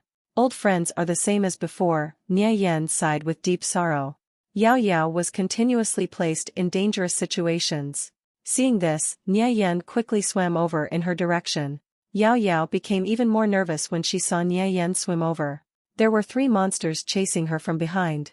Perhaps if she relied on her excellent skills, then she would be able to slowly whittle away their health until they died. Even then, her hopes of survival wouldn't surpass 10%. However, if Nia Yan were to take advantage of her situation, she would essentially have no chance of living. Noticing the 3 water spiders repeatedly launching themselves at Yao Yao, Nia Yan increased his pace and closed in from behind. Gradually, he overtook one of the water spiders. With his dagger in hand, he leaped out of the water's surface and stabbed at the center of its back. Yao Yao turned around and followed Nia Yan's attack by casting Holy Smite. The spell connected and blasted the water spider's body, killing it in the process. She gazed over and stared at her savior. Since Nia Yen had helped her deal with the water spider, Yao Yao presumed he didn't have any malicious intents. Nia Yen directed his attention to another water spider, one that had only half of its health remaining. Using Vital Strike, he stabbed the spider in the eye and dealt 52 damage. In the blink of an eye, only one of the 3 original spiders remained standing. What a powerful attack! Yao Yao stared in astonishment at Nia Yen. In her mind, out of all her friends, she had never met anyone as strong as him. Looking again, he seemed somewhat unfamiliar. After Nia Yen finished killing the second water spider, he immediately swam over to the third. With 2 people against only a single spider, the situation immediately appeared to be much more relaxed. Yao Yao brandished the staff in her right hand and cast Holy Strike. The attack landed on the remaining water spider's body. Thank you. Seeing that the 3 water spiders were completely wiped out, Yao Yao faced Nia Yen and expressed her gratitude. However, she still remained on alert, just in case Nia Yen decided to suddenly attack. No need to be polite, it was only a slight effort. Hi, I'm called Nia Yen, Nirvana Flame. Nia Yen smiled brightly, and began to recall, in the past Yao Yao had been a very gentle and understanding girl. She was a very considerate person. Though she was a little headstrong as well, for a girl, it wasn't too hard of a shortcoming to accept. My name is Yao Yao, Dark Mystery. Evidently, she still remained quite cautious. She had never met Nia Yen before, so it wasn't very easy for her to let her guard down. Nia Yen wanted to add Yao Yao as a friend and find out what she was doing here. However, so as not to make it appear too sudden, he wouldn't ask these inappropriate questions immediately. After all, Yao Yao was still a girl. Despite understanding that she remained cautious when facing him, Nia Yen still firmly believed that from his understanding of Yao Yao, the 2 of them could still become friends like before. Back then, after he became acquainted with her in the game, it was always her who would stay by his side comforting and encouraging him whenever he felt really depressed or frustrated. The 2 of them still remained friends. However, a certain relationship had unwittingly occurred between the 2 of them. From thenceforth, the complications between the 2 could not be broken nor tidied up. Yao Yao quietly observed Nia Yen.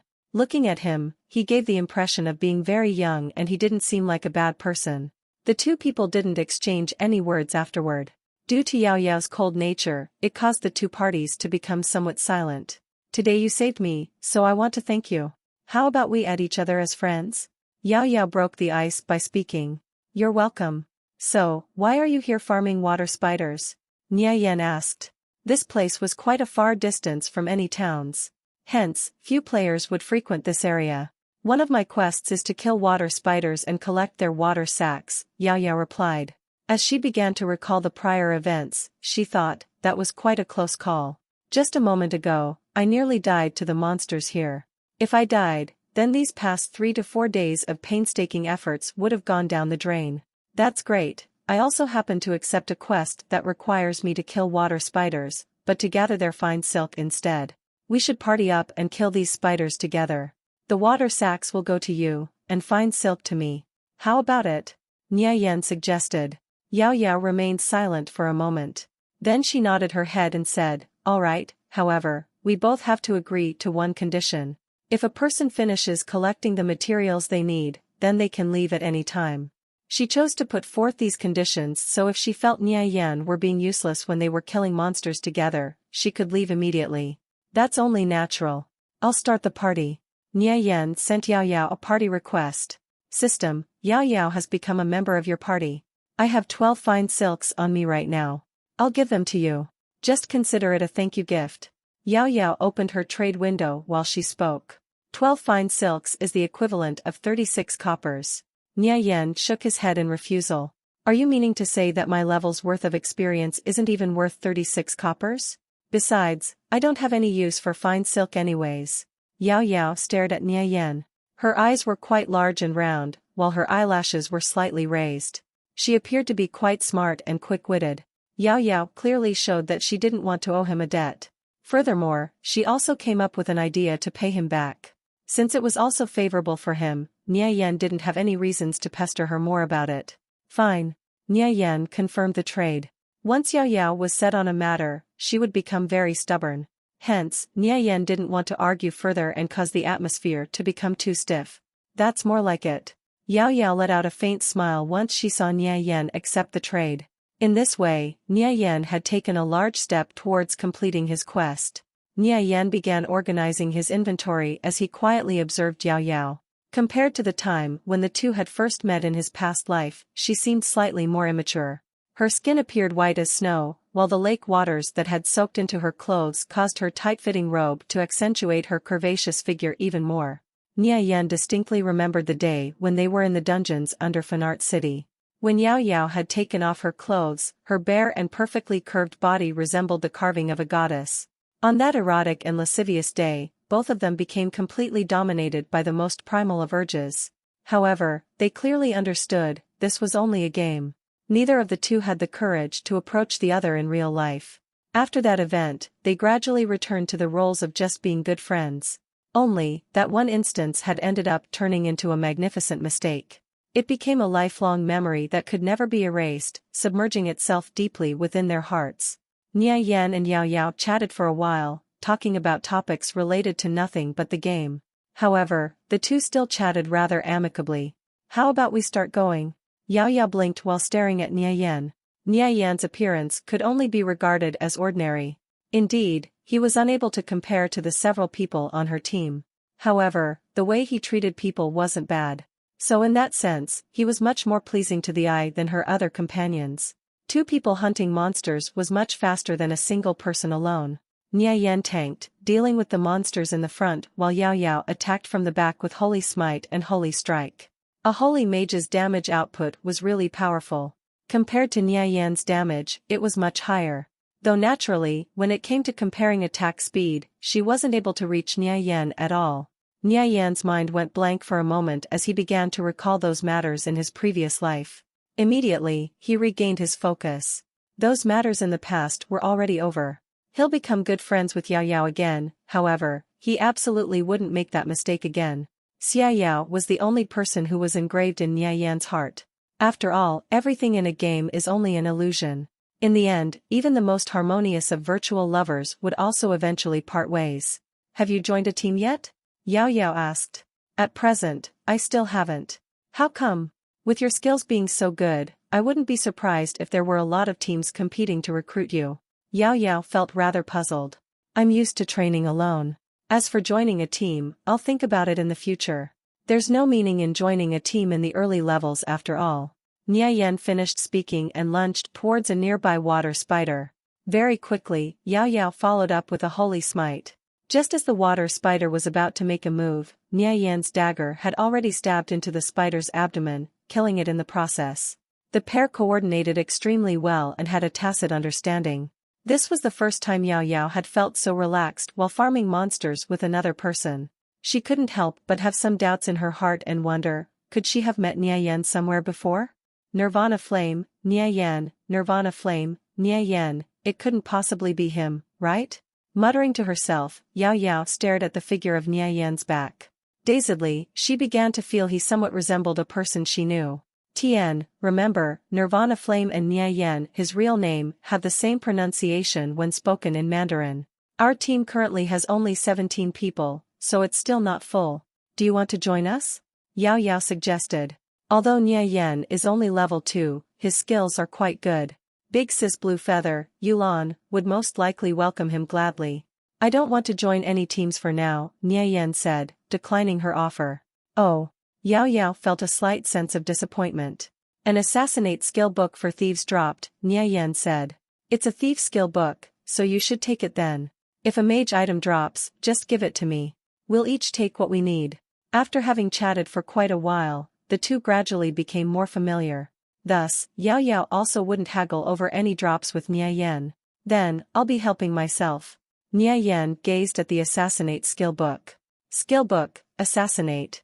Skill description, thieves gain rage after a successful strike. Required for use, action, requires weapon. Skill attribute, hitting a target's vitals adds an additional attack +2, rage +1, combo count +1. Skill cooldown, 30s. Profession limitation, thief, warrior, paladin, can be learned by any faction. Nia Yen wasn't like those whom she had partied up with before. They would put on an act of sincerity and decline, only to accept it right afterward.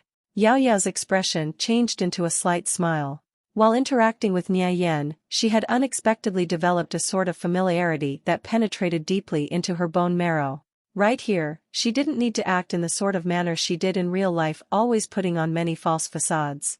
Nia Yen finished learning the assassinate skill. Thus, his skill bar had another skill added to it. A thief's attack skills were divided into basic skills, combo skills, and finishing skills. Basic skills could be used at any time. Combo skills were used to obtain a combo count, and to build up rage when attacking an enemy. Vital strike and skills similar to it were classified as finishing skills. They were only able to be used after building up a sufficient amount of rage. Every additional point added to the combo count would give an additional plus 20% in attack. The upper limit for this combo count was 10 stacks. Once they were used, the combo counter would reset to 0. As such, this was the beauty of the existence known as the combo system. If two thieves possessing the same skills were to match up, the damage an expert-level thief would deal was often 2 to 3 times higher than the average thief, sometimes even more. Under ordinary circumstances, it was considered quite normal for a thief to have twice as many basic skills and combo skills than finishing skills in their skill set. After obtaining Assassinate, Nia Yen's rage was now able to build up at a much faster rate. One normal attack followed by Assassinate would build up enough rage to use Vital Strike.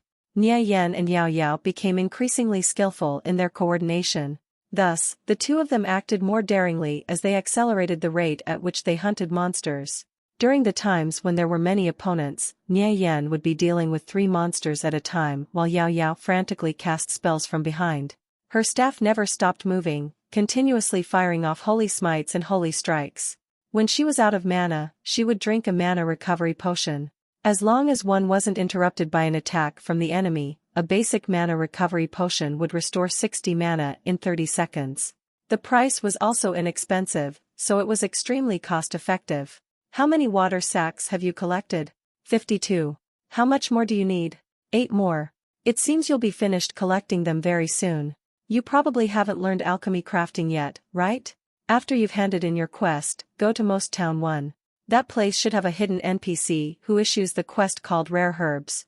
After you've completed the quest from the NPC, you'll be able to learn perfect alchemy crafting, Nia Yen said. Perfect alchemy crafting's effectiveness was a lot more powerful when compared to common alchemy crafting. Ah, I'm going to complete my quest so soon. Yao Yao suddenly felt a sense of loss in her heart. Hunting monsters together with Nia Yen was far more enjoyable than leveling alone. At the very least, she had a companion to chat with. Why learn alchemy crafting? Yao Yao, dark mystery, asked in a puzzled tone. Mages who don't learn alchemy crafting are certain to become poor beggars by the time they reach a high level. After all, magic potions are extremely expensive.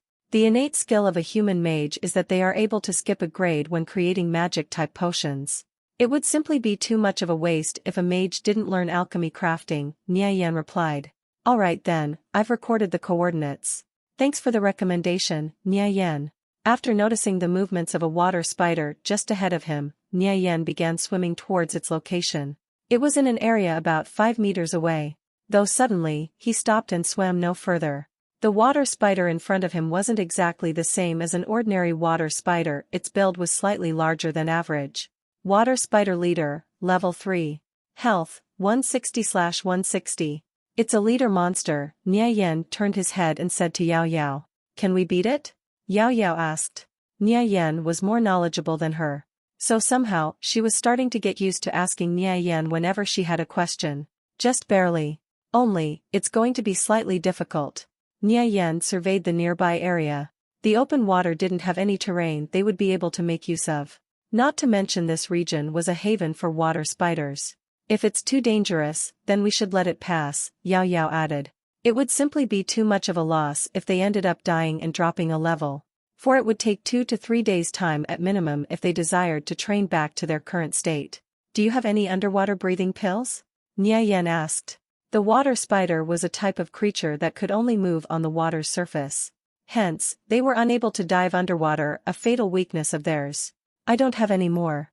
I didn't carry enough and ended up using them all before. Yao Yao's expression had turned a shade of red.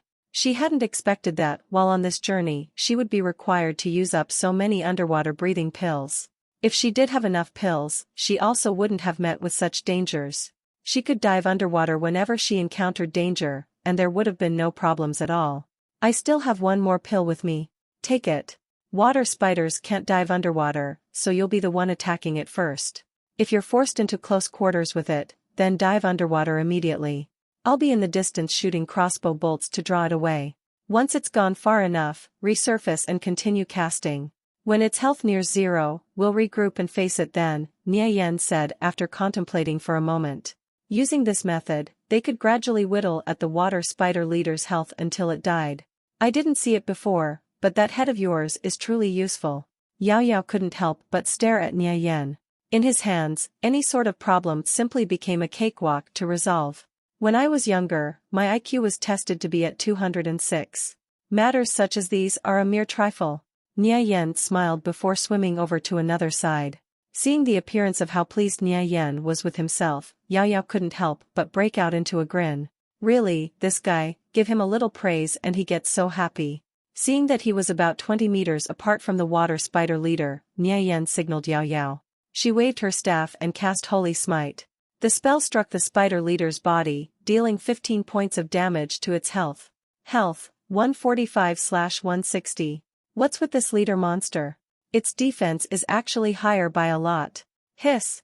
The spider leader let out a strange screech and began sprinting towards Yao Yao. Before the spider leader was able to reach her location, she could still cast one more spell. She began to activate Holy Strike. Boom!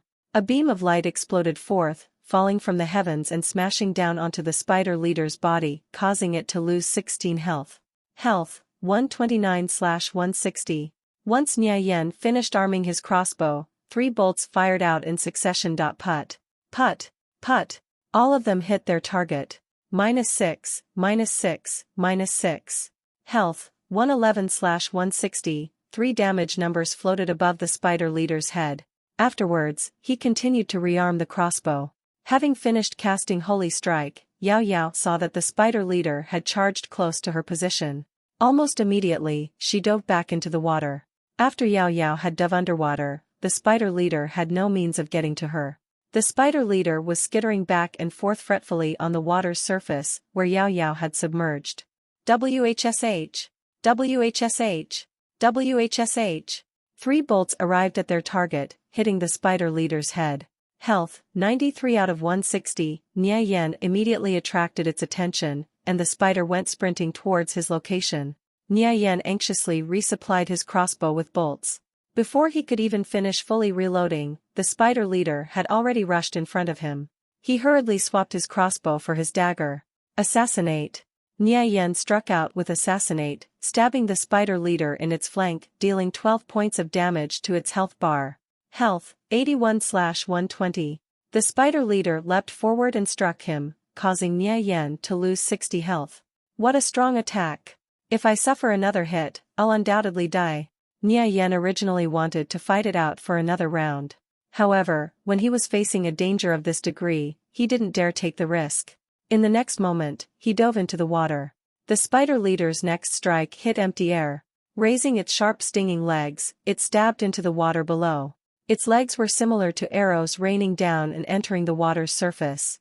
One struck Nia Yen and pierced directly into his shoulder. -32. A damage value floated atop Nia Yan's head. The spider leader had succeeded in hitting with one of its attacks. Soon after, another leg came piercing towards Nia Yen. Nia Yen did a quick roll within the water. The spider leader's all-like leg pierced through the water, just past Nia Yan's cheek, causing a large streak of bubbles to emerge. Close call. Only after Nia Yen dived a bit deeper, did he finally leave the spider leader's attack range. He had a little less than 20 health remaining. Next time he wouldn't confront the spider leader head-on. Sacred art. Taking advantage of the spider leader's attention on Nia Yen, Yao Yao cast her strongest spell, dealing 27 damage to its health. Health, 54/120. Are you alright? Yao Yao asked in a worried tone. She saw 2 very large damage values float over Nia Yan's head. I'm fine. The water spider leader's attacks are too powerful. By all means, do not get hit by one of its attacks, Nie Yen said while still having some lingering fears. He had underestimated the spider leader's attack capability and nearly died. Okay, I understand, Yao Yao answered back and continued to brandish her staff. Under her unceasing bombardment of attacks, the spider leader's aggro shifted back to Yao Yao. Once more, it charged in her direction.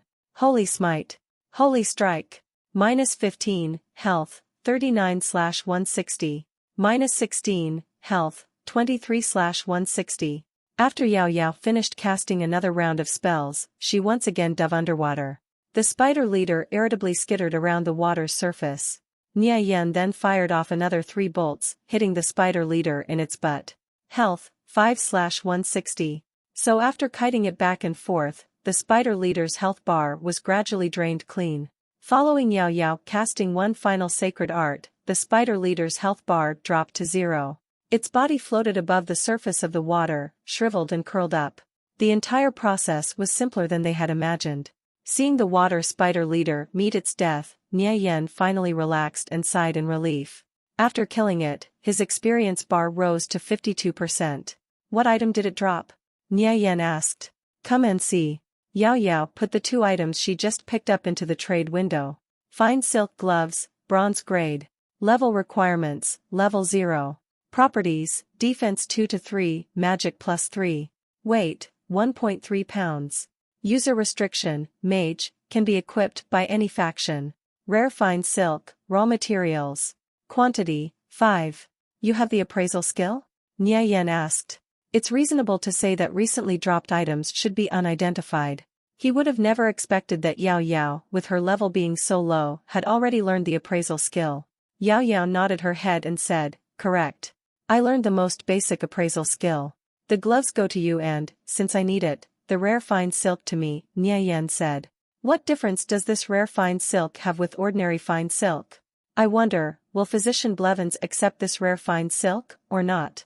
I won't be polite then, Yao Yao said.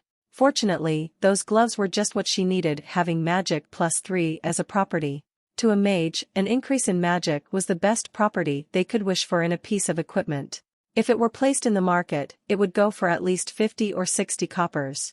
If one calculated, Nie Yen had received the raw end of the deal. Yao Yao felt slightly apologetic, but recalling that Nie Yen had also picked up the Assassinate skill book earlier, she became less flustered.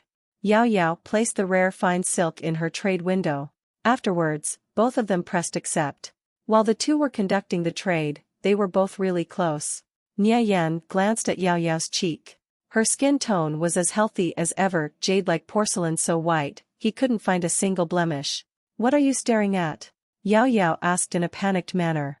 Being gazed at by Nie Yen caused a deep red to emerge from her cheeks, lightly spreading across her face. Seeing Yao Yao's expression redden like a tomato, Nie Yen laughed and swam towards a nearby water spider.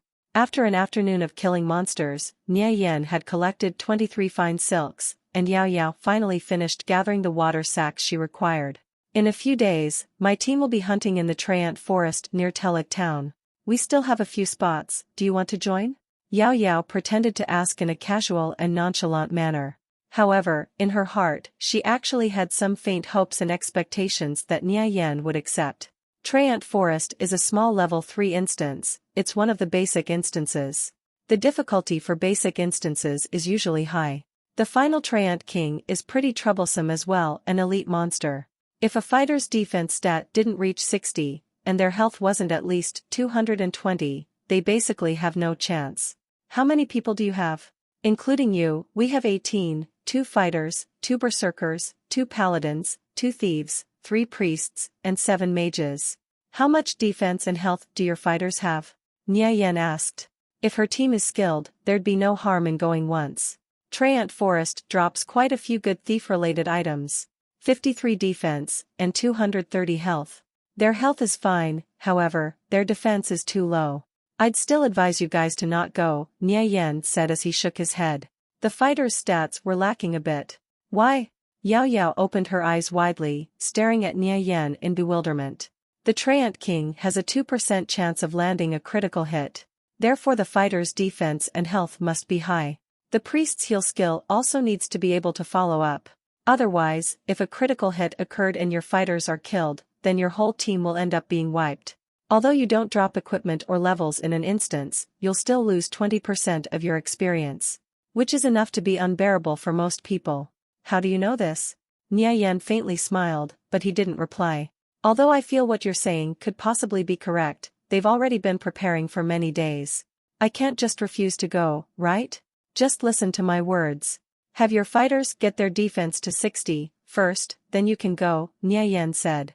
If Yao Yao didn't listen to his warnings and went now, she was sure to lose 20% of her experience. Fortunately, 20% wasn't all that much. With less than a day's worth of training, she could gain it back. Defense of 60, it's only possible if we get another piece of bronze-tier equipment at the very least. That's going to be too difficult, Yao Yao said while shaking her head. A piece of bronze-tier equipment was at least, but not limited to, 5 or 6 times the price of ordinary equipment. At minimum, it would cost at least 3 to 4 silvers. Their team definitely didn't have such financial power. If you can refuse, then just refuse. However, if your friends really are determined to go, then there's no helping it. In any case, it's only 20% experience, nothing more. Nia Yan, is what you said true? Yao Yao furrowed her beautiful brows and asked with concern. Nia Yan nodded his head and swam over to a nearby water spider that was off to his side. Yao Yao's intuition told her Nia Yan's words were credible, yet she was still quite puzzled. How did Nia Yan know about this information? Could it be? Had he already been to the Traiant Forest before? Even if he did go there previously, it was still impossible for him to obtain such accurate data so quickly. I've finished my quest, so I should get going. Today has quite enjoyable. Training together with you was very fun. Nia Yan, Nirvana Flame, how about we add each other as friends? So in the future, I can contact you again, Yao Yao said. In her heart, she felt a little reluctant to part. Nia Yan was the very first friend of the opposite gender she felt happy being around with. Of course, her intentions were for them to be within the boundaries of friends and nothing more. Sure, Nia Yan responded, and added Yao Yao to his friend list. I'll be leaving first then. Bye-bye, Yao Yao said while waving her hand in farewell. The figure of Yao Yao's back became increasingly distant. Once Yao Yao left, Nia Yan felt a bit of melancholy. However, very soon, he adjusted his mood and continued to kill water spiders. One after another, spiders continuously fell at the hand of Nia Yan's dagger. He looked at the time, still 3 hours until the game closed. Paruru. Paruru. Paruru. Nia Yan received a voice notification. Expert, it's me, Stone said via a voice message. What do you want? Nia Yan replied back. I have a friend who wants to meet you. I've been very busy lately. I don't have the time. My friend said he's willing to pay the 2 silvers required to obtain the guide for the fallen shaman camp. Did your team get wiped out by the wooden fences there? Nia Yan asked. That area was an extremely difficult hurdle. If you didn't know the trick to get through, then passing was extremely difficult. How'd you know? Stone asked in surprise. Nia Yan had guessed correctly. He became more certain Nia Yan had definitely beaten the fallen shaman camp in the past. Of course, I know. You guys want the fallen shaman camp guide? That's fine. First send the money over to my personal storage. A personal storage was the same as an account. Players themselves were free to access their own storage. They were even allowed to send money and items to another player's storage, but they were not allowed to take anything out. I'll have to ask first, Stone said. It was evident he wasn't the one making the decisions. After a moment, he sent another voice message to Nia Yan. My friend said we're able to send 1 silver in advance as a down payment. If your guide truly is effective, then we'll send the other half of the payment. Nia Yan thought for a moment and said, alright, that's fine. Due to Nia Yan having hit the mark several times on the things he spoke of, the other party was willing to do this trade. However, by paying first, they were taking on a huge risk. If by chance Nia Yan was actually a swindler, it would be the same as if they flushed their money down the toilet. Thus, they chose to send the first half as a down payment. System, player Flying Stone has deposited 1 silver into your personal storage. The money? I've already sent it, Stone messaged again. He was a little bit nervous. If Nia Yan really was a scammer, then their 1 silver would completely go to waste.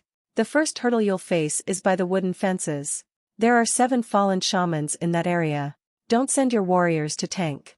At level 5 and under, they'll be completely unable to resist a volley from 7 fallen shamans attacking together. Instead, send your thief over to the willow tree outside the fence and station them there. Tell them to use their bow or crossbow to shoot at the fallen shamans to the left. Remember carefully, there cannot be any mistakes in where you shoot. Only then will you be able to draw out 3 fallen shamans and kill them. After you've gotten rid of them, the remaining 4 should be much easier to deal with. The second important location is off to the side of the altar. There's a fallen shaman priest located there. When facing him, if you're not careful you'll end up aggroing the fallen shaman leader as well. Once every 5 minutes, the fallen shaman priest will start walking around. Wait until it walks past the altar and arrives next to the obelisk. Then, have your fighter draw it outside to about 5 or 6 meters away, where you'll surround and kill it.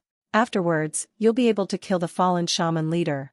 If you still have any problems, just send me a message, Nia Yen said. This was taking another's money to help them avoid disaster.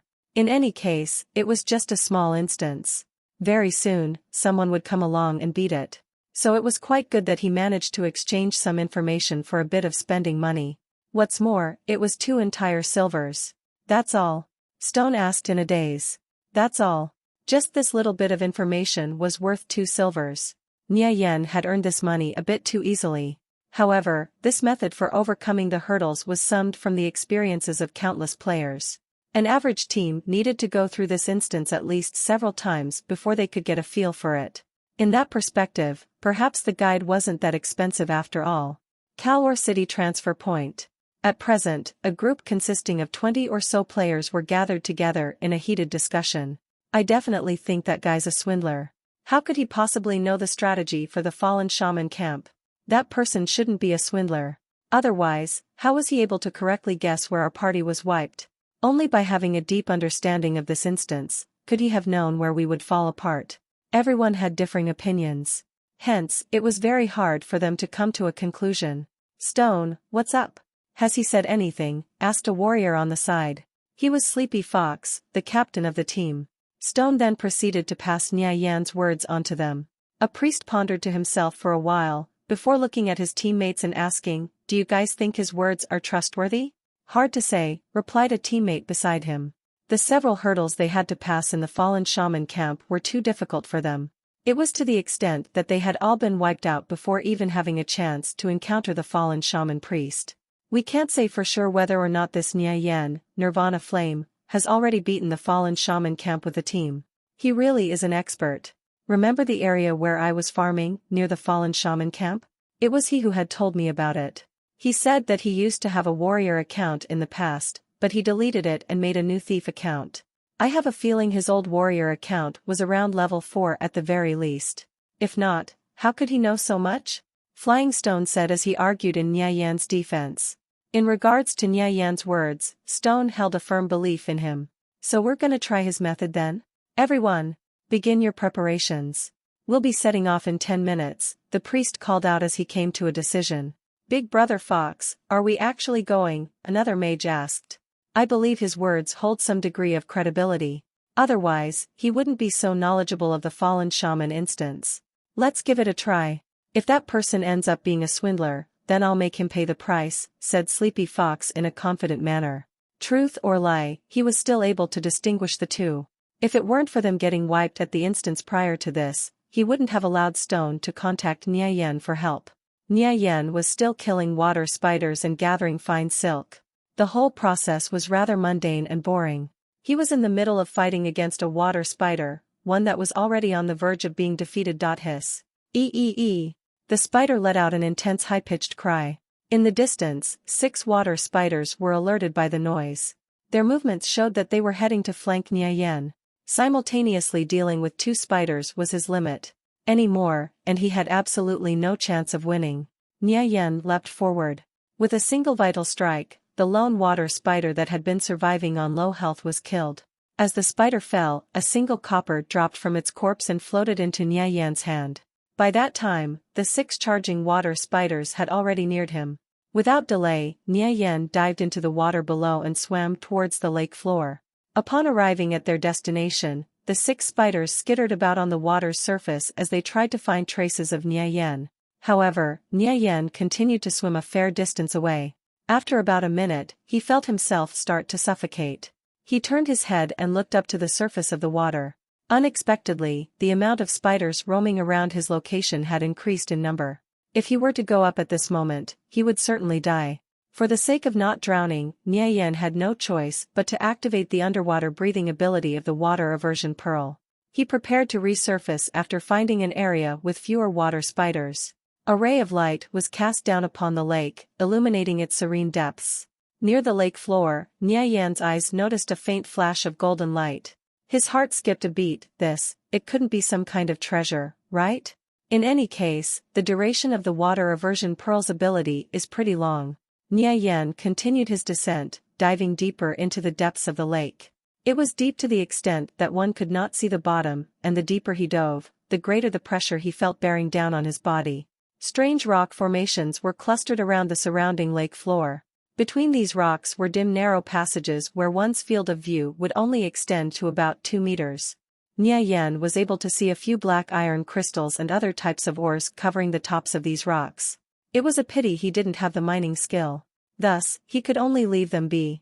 A stream of cold water flowed between the strange rocks, battering Nie Yan's body and causing him to feel a cold chill. Suddenly, a huge gold-colored eel came out from the rocks and swam past Nie Yan's side. The sudden appearance caused Nie Yan to jump out in fright. When he was finally able to see it clearly, he discovered that it was a golden electric eel. Just a while ago, that golden flash of light he had seen from above was actually this eel. The golden electric eel was a type of rare monster that ranged from level 0 to 20. Their temperaments were gentle and docile, so they never attacked the player first. However, if a player attacked them first, they would retaliate by using the back of their tails to release an intense electric shock. In the water, this was a powerful killing move. Though, golden electric eels would normally drop some good equipment when killed. At the very least, it would be bronze tier.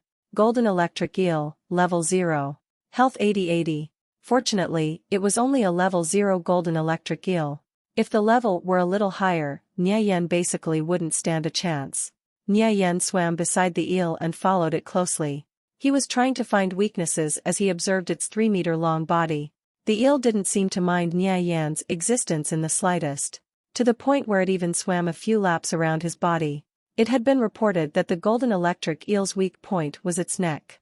Nie Yan swam over to check and discovered red-colored scales covering its neck. That's the golden electric eel's weak point. Nie Yan swam with the golden electric eel until they finally reached a narrow crevice between the rocks. Raising his dagger, he swiftly stabbed towards the eel. Dark red blood gushed forth as Nie Yan activated Assassinate while the dagger entered the eel's neck. -11. The golden electric eel never expected that the player beside it would attack. It struggled violently, wanting to break free from its attacker. Nie Yan firmly held onto the eel. However, its entire body was covered in a slippery mucus, making it very difficult to hold onto. The golden electric eel swung its tail and a powerful electric shock bombarded Nie Yan's body. -32. When the electric current struck, it felt as if 10,000 ants were stinging him all at once. He was unable to move as he felt his whole body go numb. The golden electric eel's attacks have a paralysis effect. In his absent-mindedness, Nie Yan noticed that the golden electric eel was trying to escape. Once again, with dagger in hand, he stabbed into the eel's body. The dagger was embedded near the eel's spine. He tenaciously held onto his dagger. The golden electric eel swam forward, dragging Nie Yan with it. Once again, another electric shock blasted his body, causing a damage value of 23 to float above his head. Golden electric eels were a special class of monster. They were even a bit stronger than leader monsters. If the eel's level had been just a little higher, then Nie Yan would have already lost his life a long time ago. Feeling himself almost lose consciousness, Nie Yan forcefully shook himself awake. The eel swam at an extremely fast pace as it moved through the narrow crevices between the rocks. Blood kept gushing forth from its wounds, dyeing the surrounding water red. After a while had passed, the golden electric eel once again let loose an electric shock, battering Nie Yan's body and dealing 16 damage. The amount of electricity within the golden electric eel's body was limited. Consequently, the more times it released an electric shock, the weaker its power would become. The eel dragged its attacker along, unceasingly attacking him as it swam about for 5 or 6 minutes. Nia Yan's health continued to drop until he was left with only 23 health remaining. With great strain, he managed to use a basic health potion. The repeated electrical shocks had paralyzed his whole body. Even making the slightest of movements was incredibly difficult. After finally becoming exhausted, the golden electric eel stopped. Nia Yan quickly seized this opportunity. Using the dagger in his hand, he activated Vital Strike and stabbed into its neck. The golden electric eel continued to struggle by wrapping itself tightly around Nia Yan. He felt himself start to suffocate with the eel completely coiled around his body. -5, -5, -5 one by one, these damage numbers floated above Nia Yan's head. His health had only 15% remaining. Seeing his health continuously drop lower and lower, Nia Yan quickened his attacks.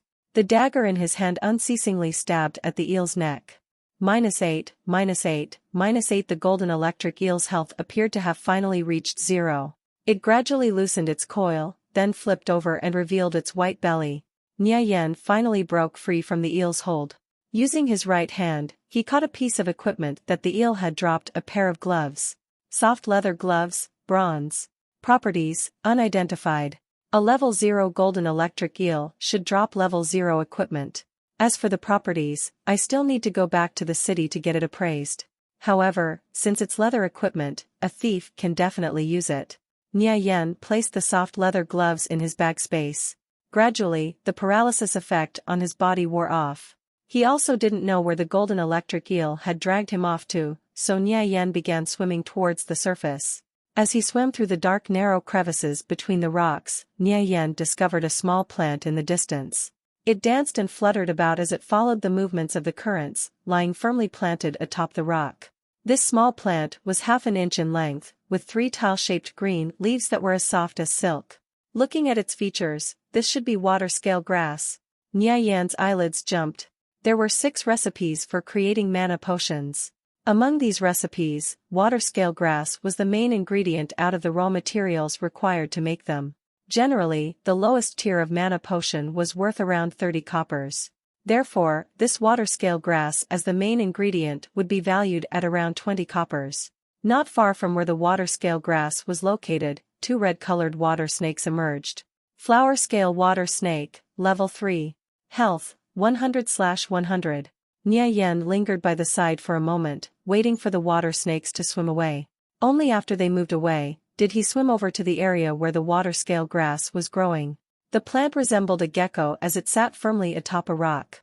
Nia Yan finally plucked it and placed it in his bag. This ought to be an area where water-scale grass grows. Nia Yan began searching around the area, eventually finding 2 more water-scale grasses. Heh, pretty good harvest. Nia Yan swam up towards the surface until his figure broke through the water. Spending such a long time within that dark underwater environment was truly oppressive. At last, he could breathe a sigh of relief. His location was still within the water spider's territory. So, Nia Yan continued farming water spiders. By the time the game servers were about to shut down, Nia Yan had managed to pick up a paladin skill book, Divine Light Slash. This was one of the beginner skills for a paladin. At the moment, its price should be about 30 coppers. His luck wasn't bad. The drop rate for the Divine Light Slash skill book didn't exceed 1 in 10,000. Some people could end up killing water spiders for several days, and they still wouldn't find this skill book. System, the servers will be shutting down in 3 minutes. We request that all players prepare to go offline. Nia Yan found an area that seemed safer than others and concealed himself within. After 3 minutes passed, his vision went dark. By the time he logged off the game, it was already 9 in the morning. A new day had begun, and people were getting ready for work. Due to the implementation of a 3-hour workday, 1 hour of work in the morning and 2 in the afternoon, their schedules were fairly relaxed. Students, on the other hand, were beginning the day's summer recreation. After finishing breakfast, Nia Yan began to exercise.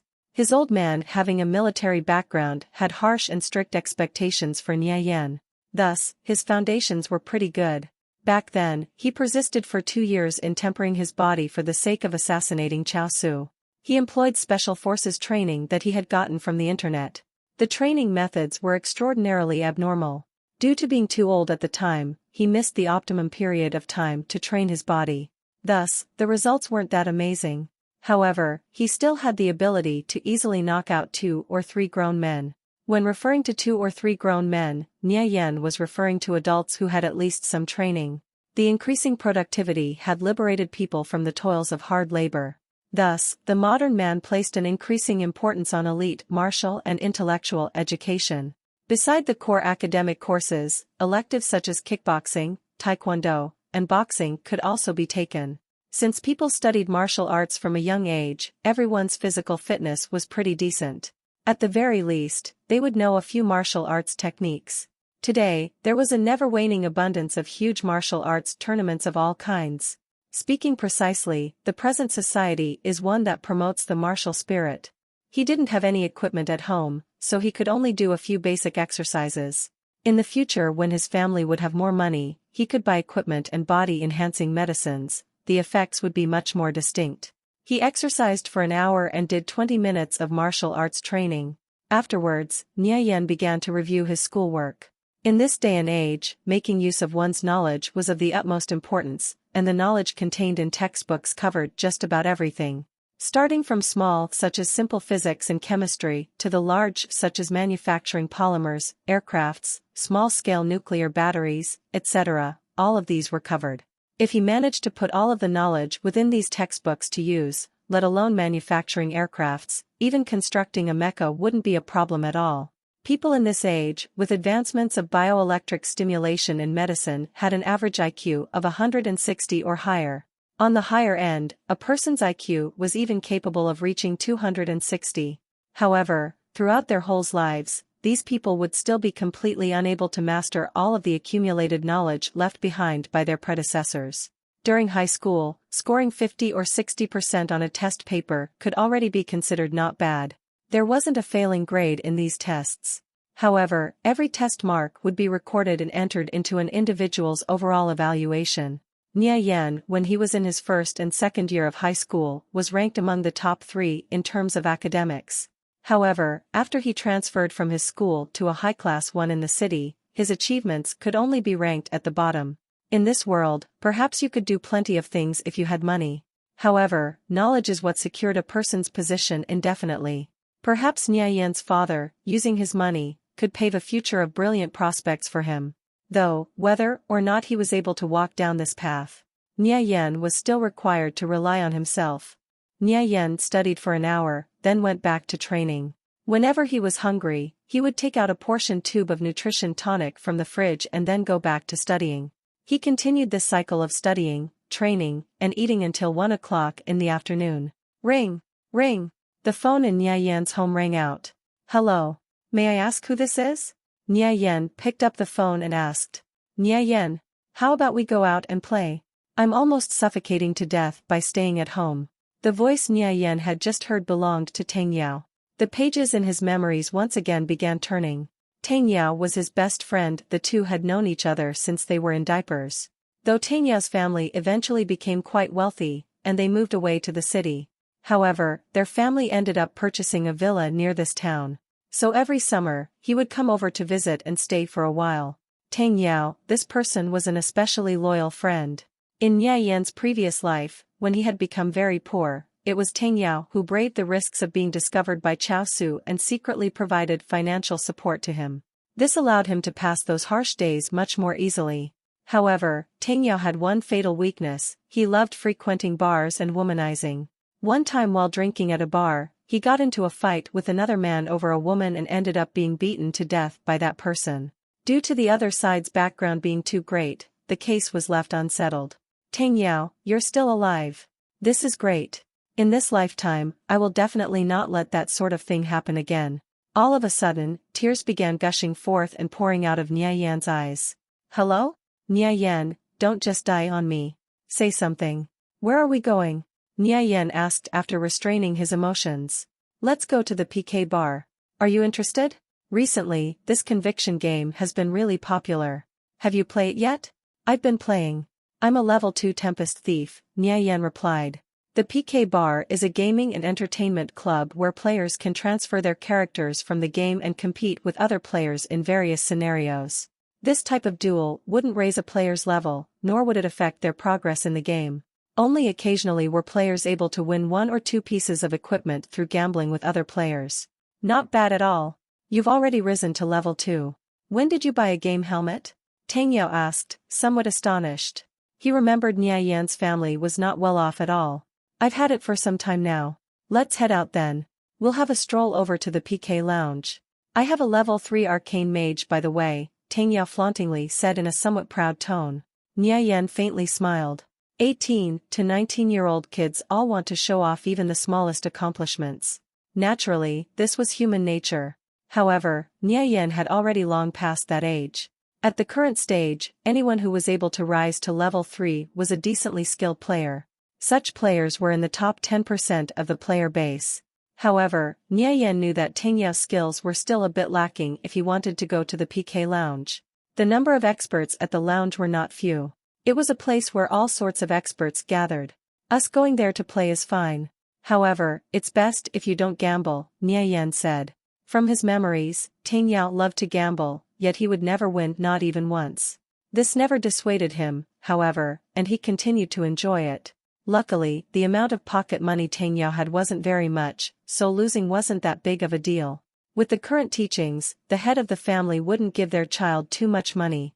This was to avoid having that child form bad habits and become a good-for-nothing in the future. Since when did you become such a naggy old lady?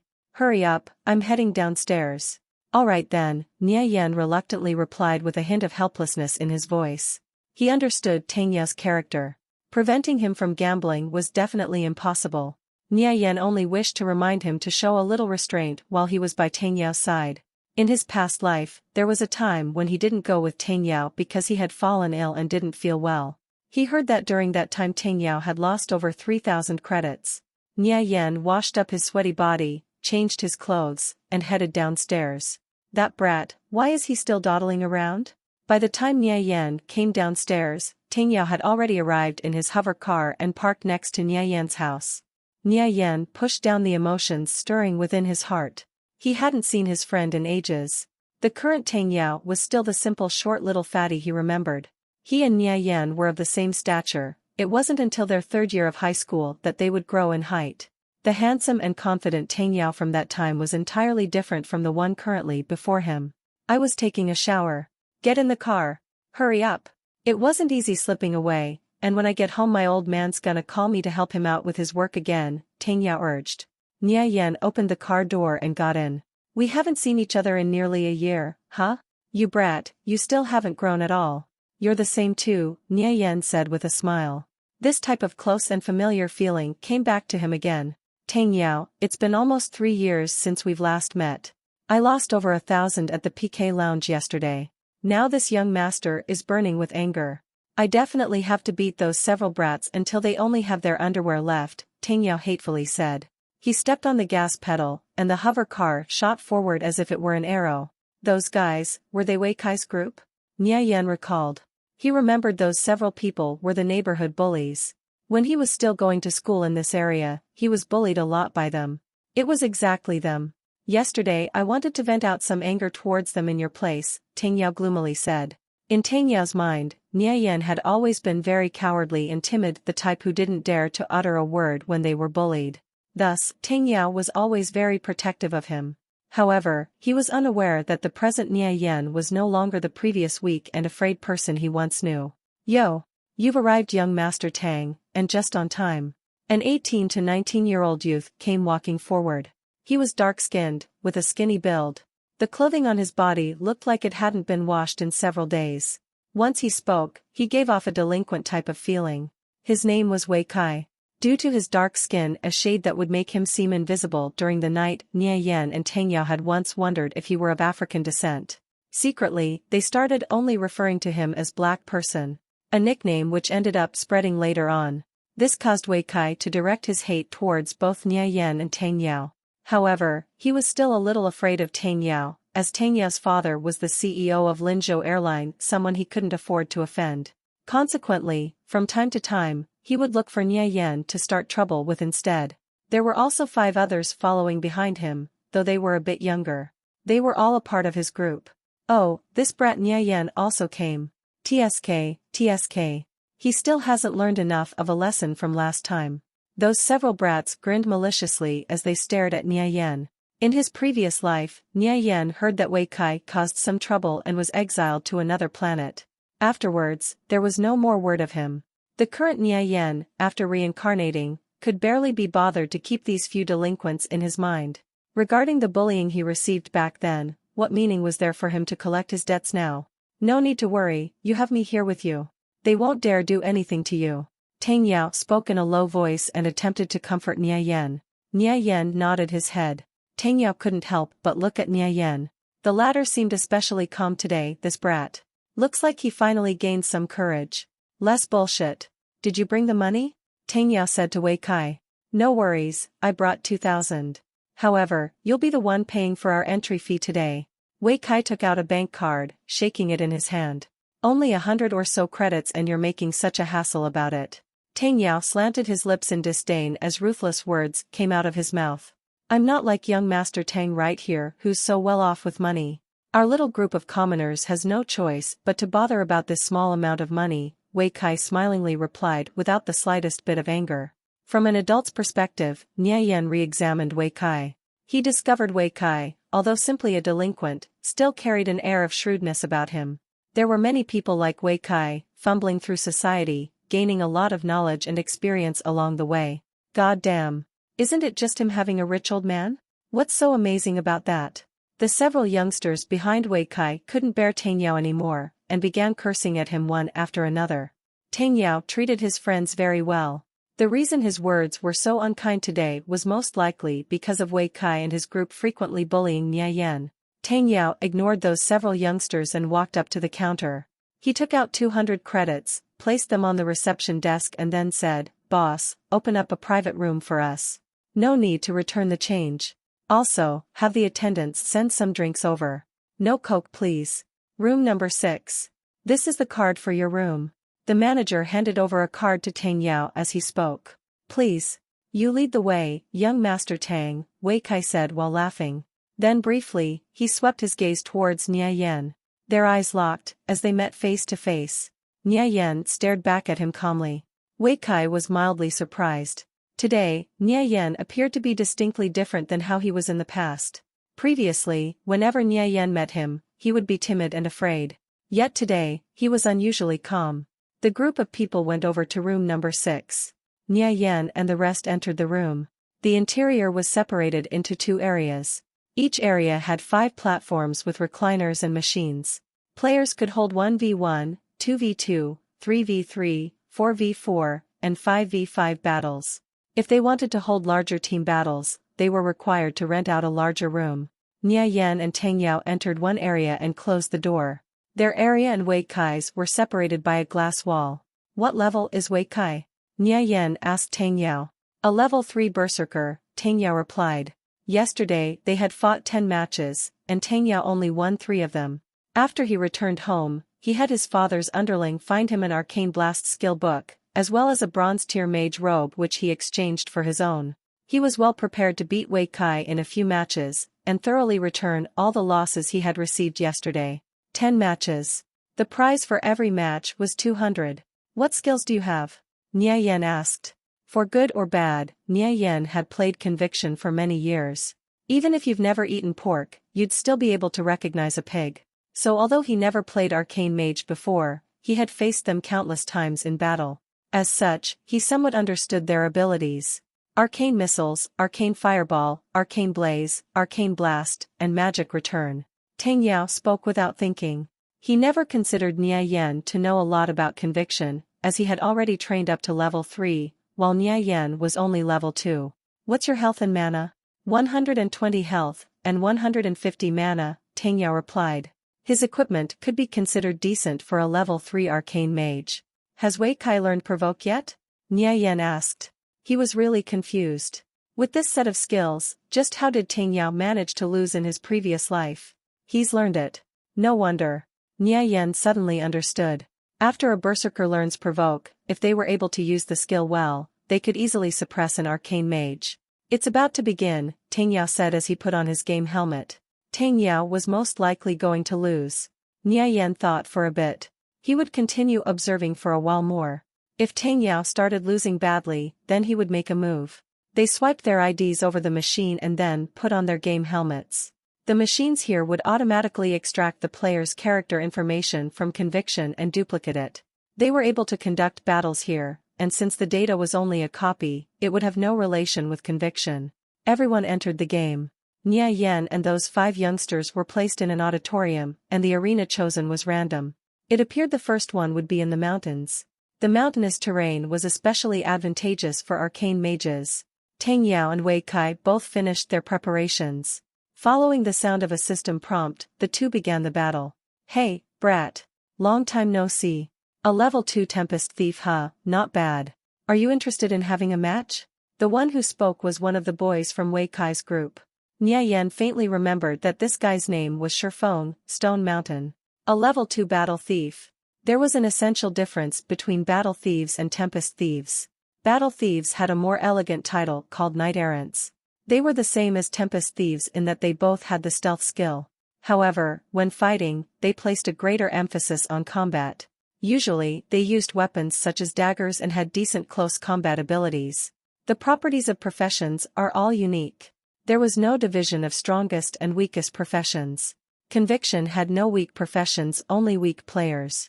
Nia Yan shot a glance at Shifeng and said with indifference, "You're still unworthy. Picking such a skillless profession like a knight-errant, you have poor tastes. Seems you're missing a beating. Do you believe this grandfather won't give you one once we leave the game?" Shifeng cursed back at him. He didn't expect that Nia Yan, who had always been a yes-man, would dare to speak rudely to him. Nia Yan raised his eyebrow. They were just a few brats, nothing more. What did he have to fear?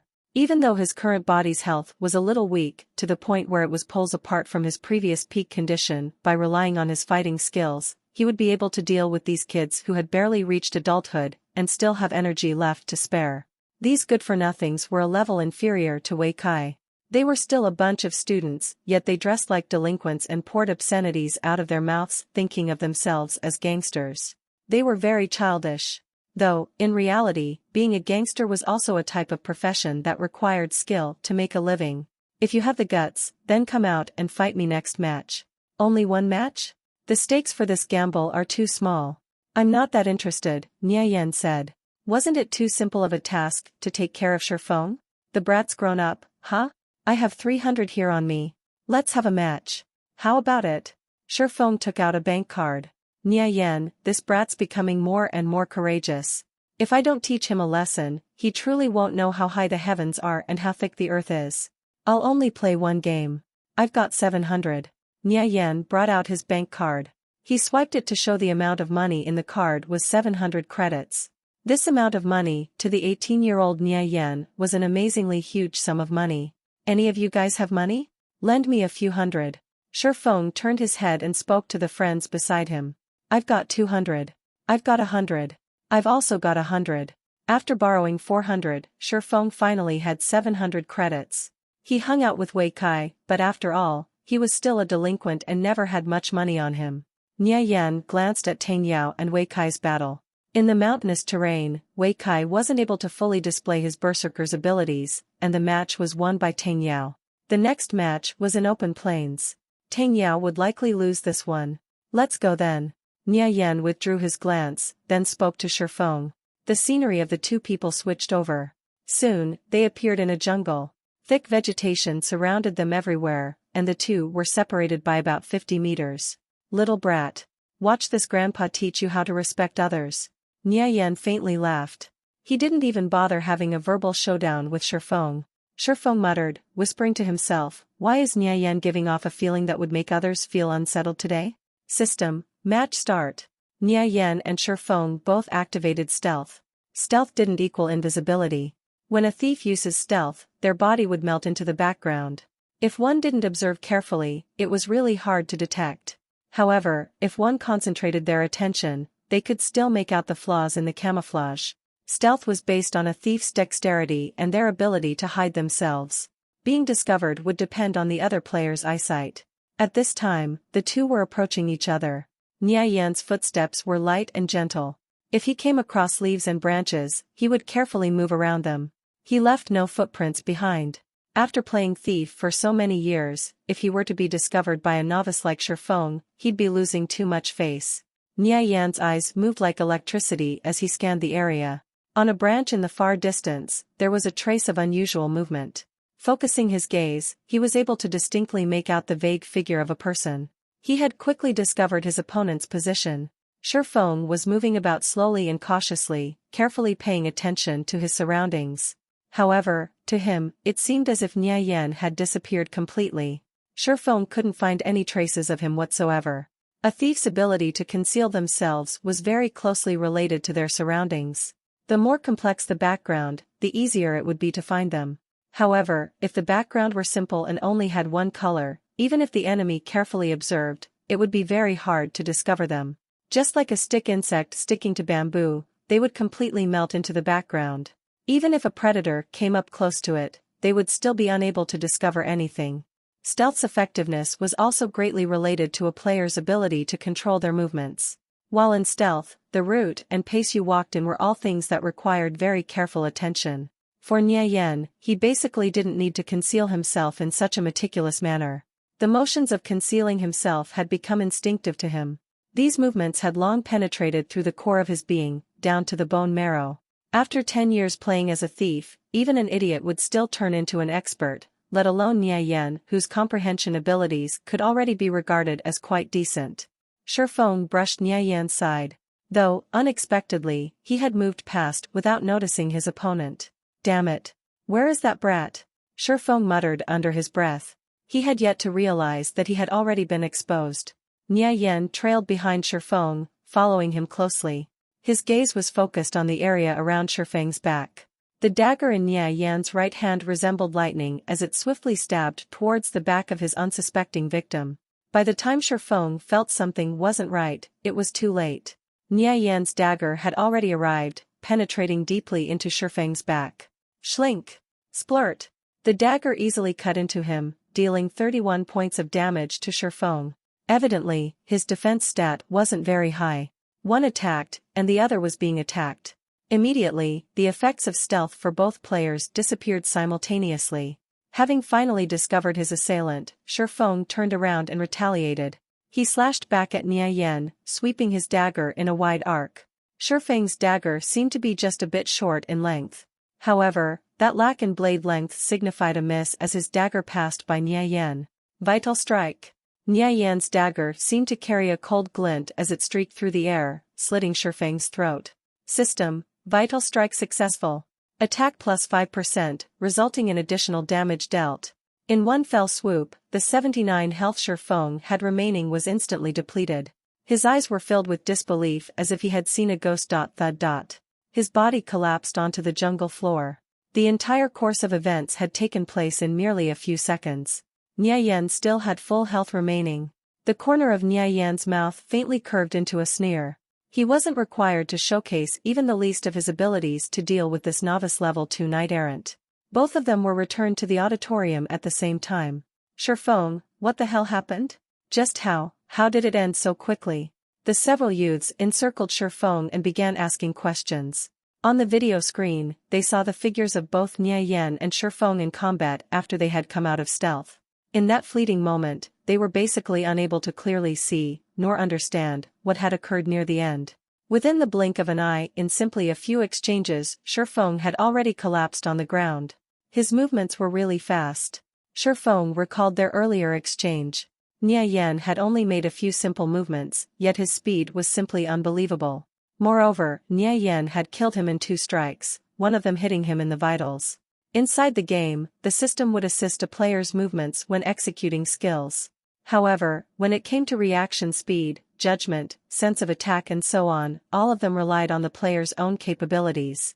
Shifeng had a hard time imagining what sort of disastrous outcome would occur if the two of them were to end up fighting in real life, especially if Nia Yan had a blade in his hand. As he stared at that person's figure, Shifeng recalled all the times they went to him looking for trouble. He remembered how that person would always grin and bear through their humiliation without a hint of resistance. If that same person from the past had always been faking it, now that would be truly too terrifying. As he thought back to that dagger in Nia Yan's hand, Shifeng felt a cold chill run through his heart. I lost. At that moment, Shifeng didn't dare to refute his defeat.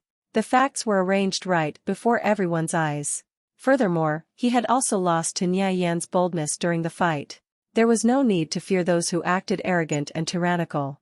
In reality, their tough appearances were merely poor disguises. Shifeng was one such person. What people like him feared the most were those who possessed great strength and could endure without ever wavering. Shifeng began to think of Fourth Elder Lei, who opened a restaurant in Gatehead Village. He truly was an amiable and gentle person. In the past, this area used to have a bunch of gangsters who would frequently go to his place. There they would freeload food and vandalize the restaurant. Fourth Elder Lei had always let them do what they wanted, bearing through their humiliation. There was a time when Shifeng had gone to his restaurant in order to freeload food with 10 or so other people. By chance, they ended up meeting his daughter who had just returned. Fourth Elder Lei had grown into a hunchback, but that daughter of his was actually fairly lively and beautiful. Several of them couldn't resist trying to get their hands on his daughter.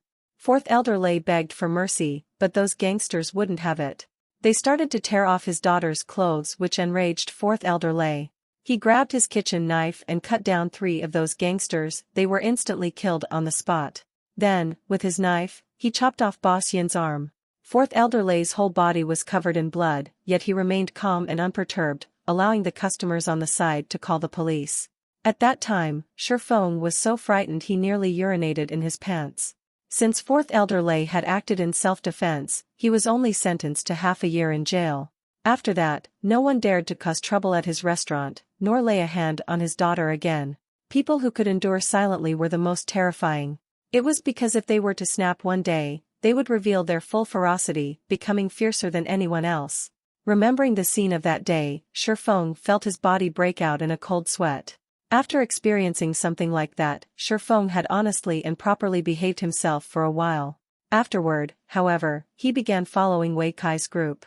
After experiencing the fight today, his whole body began to quiver. If they were to bully Nie Yan and push him to the brink one day, would he snap just as Fourth Elder Lei had? Would Nie Yan grab a blade and ruthlessly slash their throats akin to what Shifeng had just experienced in the game? In the future, it'll be better if we don't provoke that guy anymore. He's definitely hard to deal with. Shifeng warned the several people beside him in a solemn manner. Shifeng, you can't be terrified after losing just one match, can you? From now on, we don't know each other. One of the youths by his side cursed at him. The others around him had also exposed expressions of disdain. I'll still pay you guys back the money. As for the loss, it's no big deal anyway, Shifeng said. He suddenly understood. Although people like them felt good when they often bullied others, there would come a day when all their debts are repaid in full, just like that matter with Fourth Elder Lei. On that day, Boss Yin lost both his arm and his position as the boss. Now he could only make a living by scavenging for trash. As for those 3 gangsters who were cut down, they couldn't even make a living as they had lost their lives. Get out.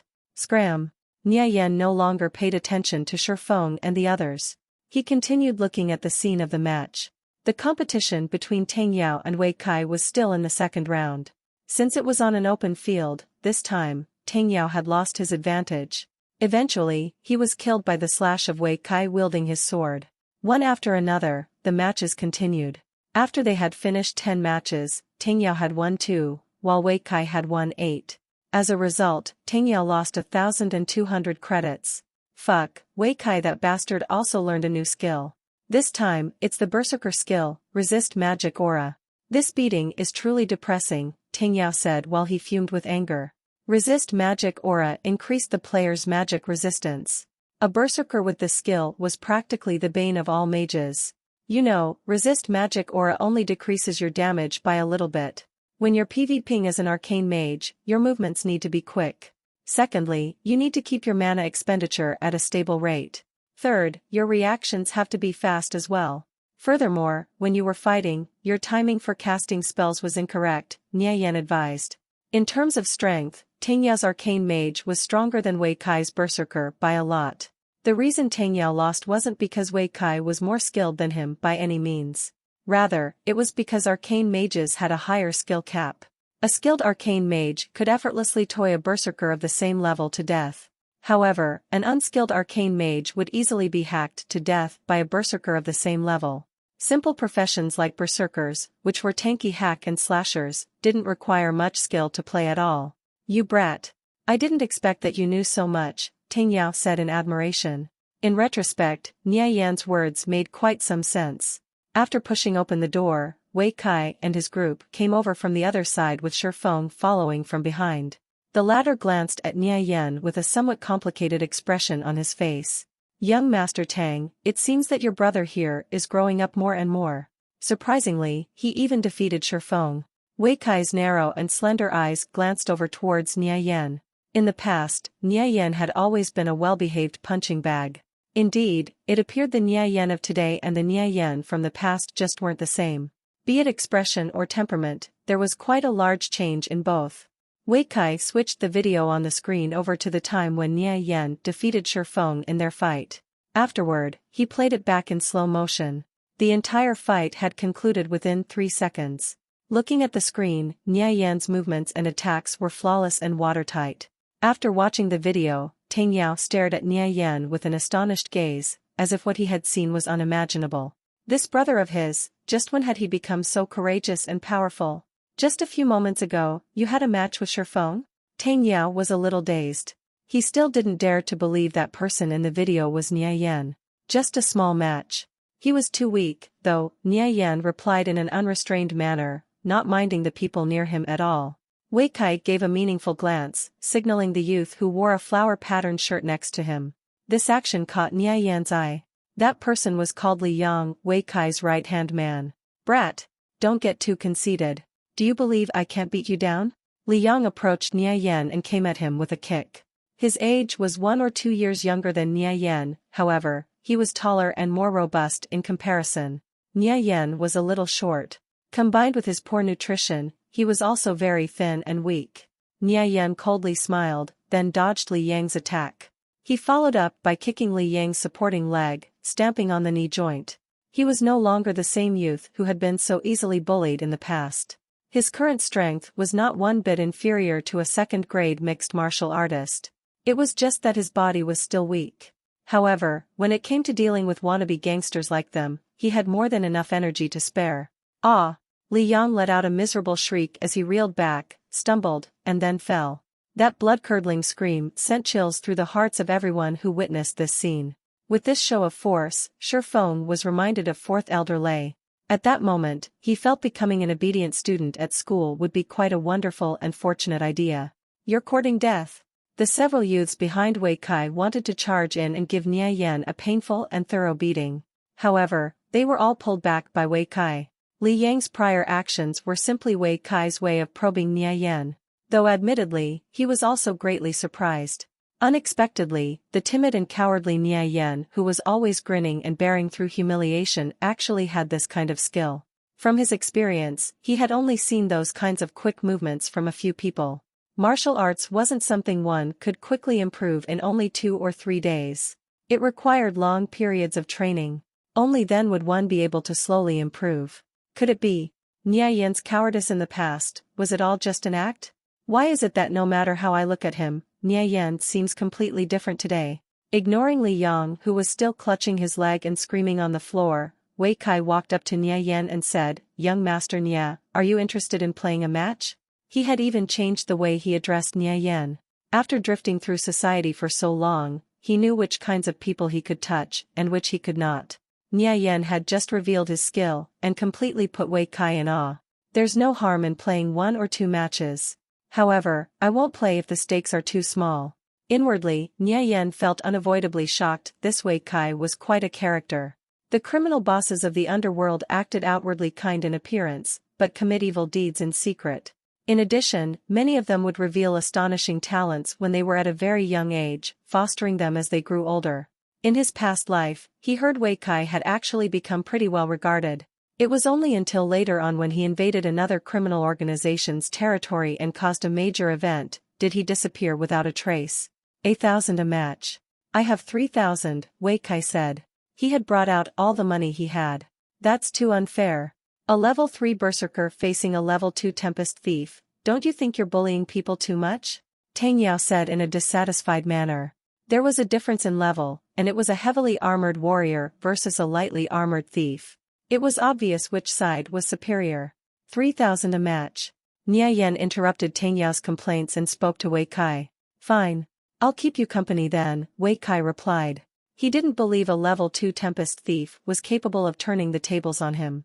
Nia Yan, have you gone mad? Tang Yao anxiously said.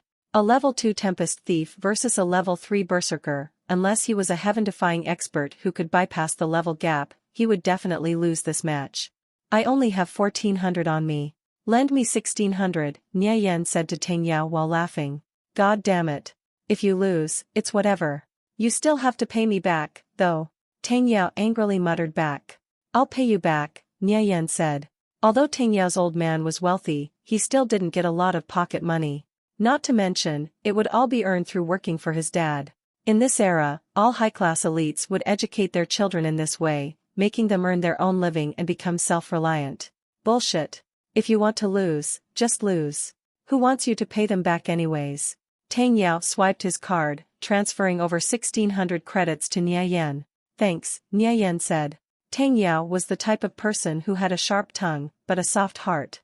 If Nia Yan lost, Tang Yao definitely wouldn't allow Nia Yan to pay him back those 1,600 credits. In his past life, Nia Yan had received too much of Tang Yao's grace. He had never once thought of letting Nia Yan pay him back. This is what a true brother should be like. Pull Li Yang up, we're leaving, Wei Kai said. The group of people headed back to their respective area in the room. Nia Yan, that brat. How did he suddenly become capable of fighting? God damn it, it hurts like hell. Next time I'll definitely find some people to beat that shitty brat to death. Li Yang walked over to the sofa and rolled up his pant leg. A large area on his knee was bruised completely black and blue. Don't waste your breath, he didn't even use any strength. Otherwise, your leg would have been broken. I want you guys to remember this from now on. No one is to provoke Nia Yan. If you meet him, I want you to hide far away. If any one of you stirs up trouble for me, don't blame me for not being polite. Wei Kai warned. Their school taught taekwondo, boxing, and mixed martial arts as academic programs. He was able to make out that the movements Nia Yan had made were standard in mixed martial arts. However, in comparison to the mixed martial arts that was taught in school, his movements were much more fierce and violent. When he took action, every movement would either cause serious, or even fatal, damage. Just what kind of person is this brat? He began to recall Nia Yan's former cowardly and timid manner. That guy's thoughts are really deep and mysterious. He was actually able to conceal himself for this long. Wei Kai felt a wave of coldness pour over his heart. How can we just let it pass? Li Yang unwillingly asked. So, what about it? You ask yourself, are you capable of beating him? In the future, properly go to your taekwondo classes, and you won't lose so miserably next time. Wei Kai replied. Boss, it's about to start. A youth next to him spoke. Wei Kai put on his helmet. In the adjacent area, Tang Yao was carefully observing Nia Yan. After a long while, he finally spoke. Just a moment ago, I was being stupid and forgot to ask. Brat, you're actually not too bad. When did you become so strong? One move and you had Li Yang knocked down and rolling on the floor. I've been training at home for a while now. It's more than enough to deal with those guys, Nia Yan said. His body's strength really was too weak, otherwise, his power wouldn't be this little.